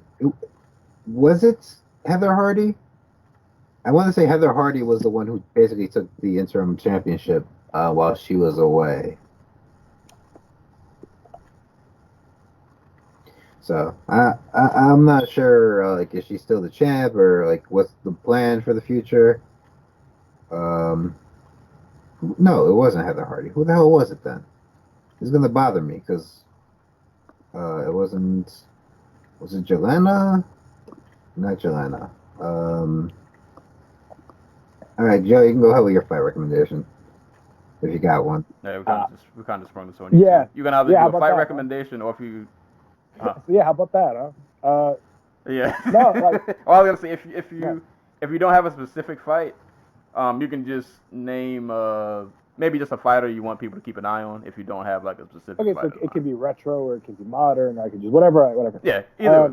Yep. So I always go to this is like this is I think this is a guy that boxing has long since forgotten, despite being one of the best action fighters of his generation. Go look up Tony Lopez. Tony the Tiger Lopez. He was Uriah Faber before there was a Uriah Faber. He was a Sacramento fighting legend. Fought guys like Jorge Paez, Rocky Lockridge, a couple other guys, just like one of the best action fighters of his day. And like a local hero. So much so, in fact, that since we were on the topic of guys having, of things being thrown at cages or things being thrown during fights, when he lost his first fight against John Molina, they almost banned boxing from Sacramento because there was like just a shower of glass bottles and just almost like a riot took place. So he was that popular in Sacramento. If you look up, if you want a specific Tony Lopez fight, watch him against Rocky Lockridge. Those were some of the best fights of of his era. He also fought Jorge Paez, Maramero, in a really good fight. So he's just one of those guys that if you're looking to burn an hour at work and you just want to see some old school 1980s boxing, he was kind of a forgotten man, and he's well worth the time to go look him up. Modern fights, consider this a little bit of a preview for 2020. Go watch Muhammad Usman. That is Kamaru Usman's big little brother. He's fighting in Titan FC, and he is really interesting. And I think that before 2020 is over, he'll be in the UFC, and he'll probably be having a hell of a run, put it that way. So that's it. That's all I got. Tony Lopez, go watch him. He's on YouTube. There's a ton of fights. Not to be confused with MMA's Tony Lopez. Yeah, not to be confused with that guy. It's very easy to get confused, but. This is in the 80s. 1988. 88, 89. I'm trying to remember. I'm trying to see if they have the Tony Lopez John Molina fight, which literally, like, articles have been written about the riot, the fake riot. Yeah, it's up there. The first fight is up there. There you go. Give you guys some homework. I think it was John Molina. Let me make sure that I'm not out here spreading false truths. Thank God for YouTube, because yeah, they have like a Nazi problem, but this is also how we get like boxing matches from like the 1980s. I see. Yeah, dude, it was in fact the John Molina Tony Lopez fight. Lou Duva wrote about it in his book. There you go. So that's you guys' homework for the week till you hear us again. And I guess before we leave, any quick closing thoughts? Whatever holiday you're celebrating this week, I hope it's awesome. I hope you have a great time with it. Be around people you love and stay out of trouble. Don't do anything on New Year's that nobody else would do. Don't do anything on New Year's that Sensei wouldn't do, because Theanticool is a little shaky. Yeah, I'm not doing dude, that. I'm the most boring one here. What are you talking about? I won't be doing nothing. I'll be home just sitting here. We're actually recording this on the first day of Hanukkah, so Yeah. all our Jewish listeners out there, happy Hanukkah. Alex. There you go. I mean, Christmas and Kwanzaa right around the corner, so happy that, merry that. Go see Cats. Support your a cinematic masterpiece. Where the Cats propaganda podcast. The arts die if not supported. So you better Exactly, and then go see I don't know. go see the Rocky movies because Theanticool doesn't want to. I want to watch bad boxing. Wow. Lord. All right, dude. You know what? Let's just get out of Here we go. That's gonna lead to a Here whole we go. other rant. But, no, man. Happy holidays, Merry Christmas, whatever it is you celebrate, man. I hope you guys have a nice holiday. Hopefully, your job is kind enough to give you some kind of break. I'll be right back to work right after Christmas. But special shout outs. I'll dedicate this episode to all my retail people who I know unfortunately will have to work probably some terrible schedules this week and leading into and after the holidays. Yeah, be prepared for that December 26th when everybody's got an attitude because they got to return something or. Yeah. So special shout outs to y'all, man. I've been there. I've been there. I know it's not fun, but special shout outs to y'all, man. I know a lot of people want to be home during the holidays. They don't have a chance to. They still got to work and do whatever. So just be nice to people, man. If you're out and about shopping, getting last minute gifts or whatever, just be kind to people, man. Don't be that person in the line that's complaining and causing a scene. Don't be that person. Yeah. But yeah, man, that's all we got for today's episode. So as always, give this podcast a listen. SoundCloud, YouTube, Spotify, Apple Podcasts, iHeartRadio. Send questions to dojotalkpodcast@yahoo.com. Hit us up on social media at the Dojo Talk Podcast Facebook page as well as the Instagram page. And you can follow me on Twitter and Twitch at Serial Sensei. You can follow Theanticool on Twitter at GC Zeus. Joey, plug yourself real quick. SportsSoundoff at Tumblr. I don't have any of that other social media hobnobbery. Find me there. The inbox is always open if you want to chit chat. If you got a life problem you want to talk about, I'm there. If you want to talk about sports, I'm there. Probably not going to be doing much this week, but 2020 is coming in quick, and I tend to overdo it to start the year. So be prepared for a lot of stuff coming my way. There you go. So, thank you guys for listening. Once again, have a nice holiday. Stay safe. And as always, anytime people are being punched and or kicked in the face, we will be there to talk about it. And until next time, we will catch you guys later.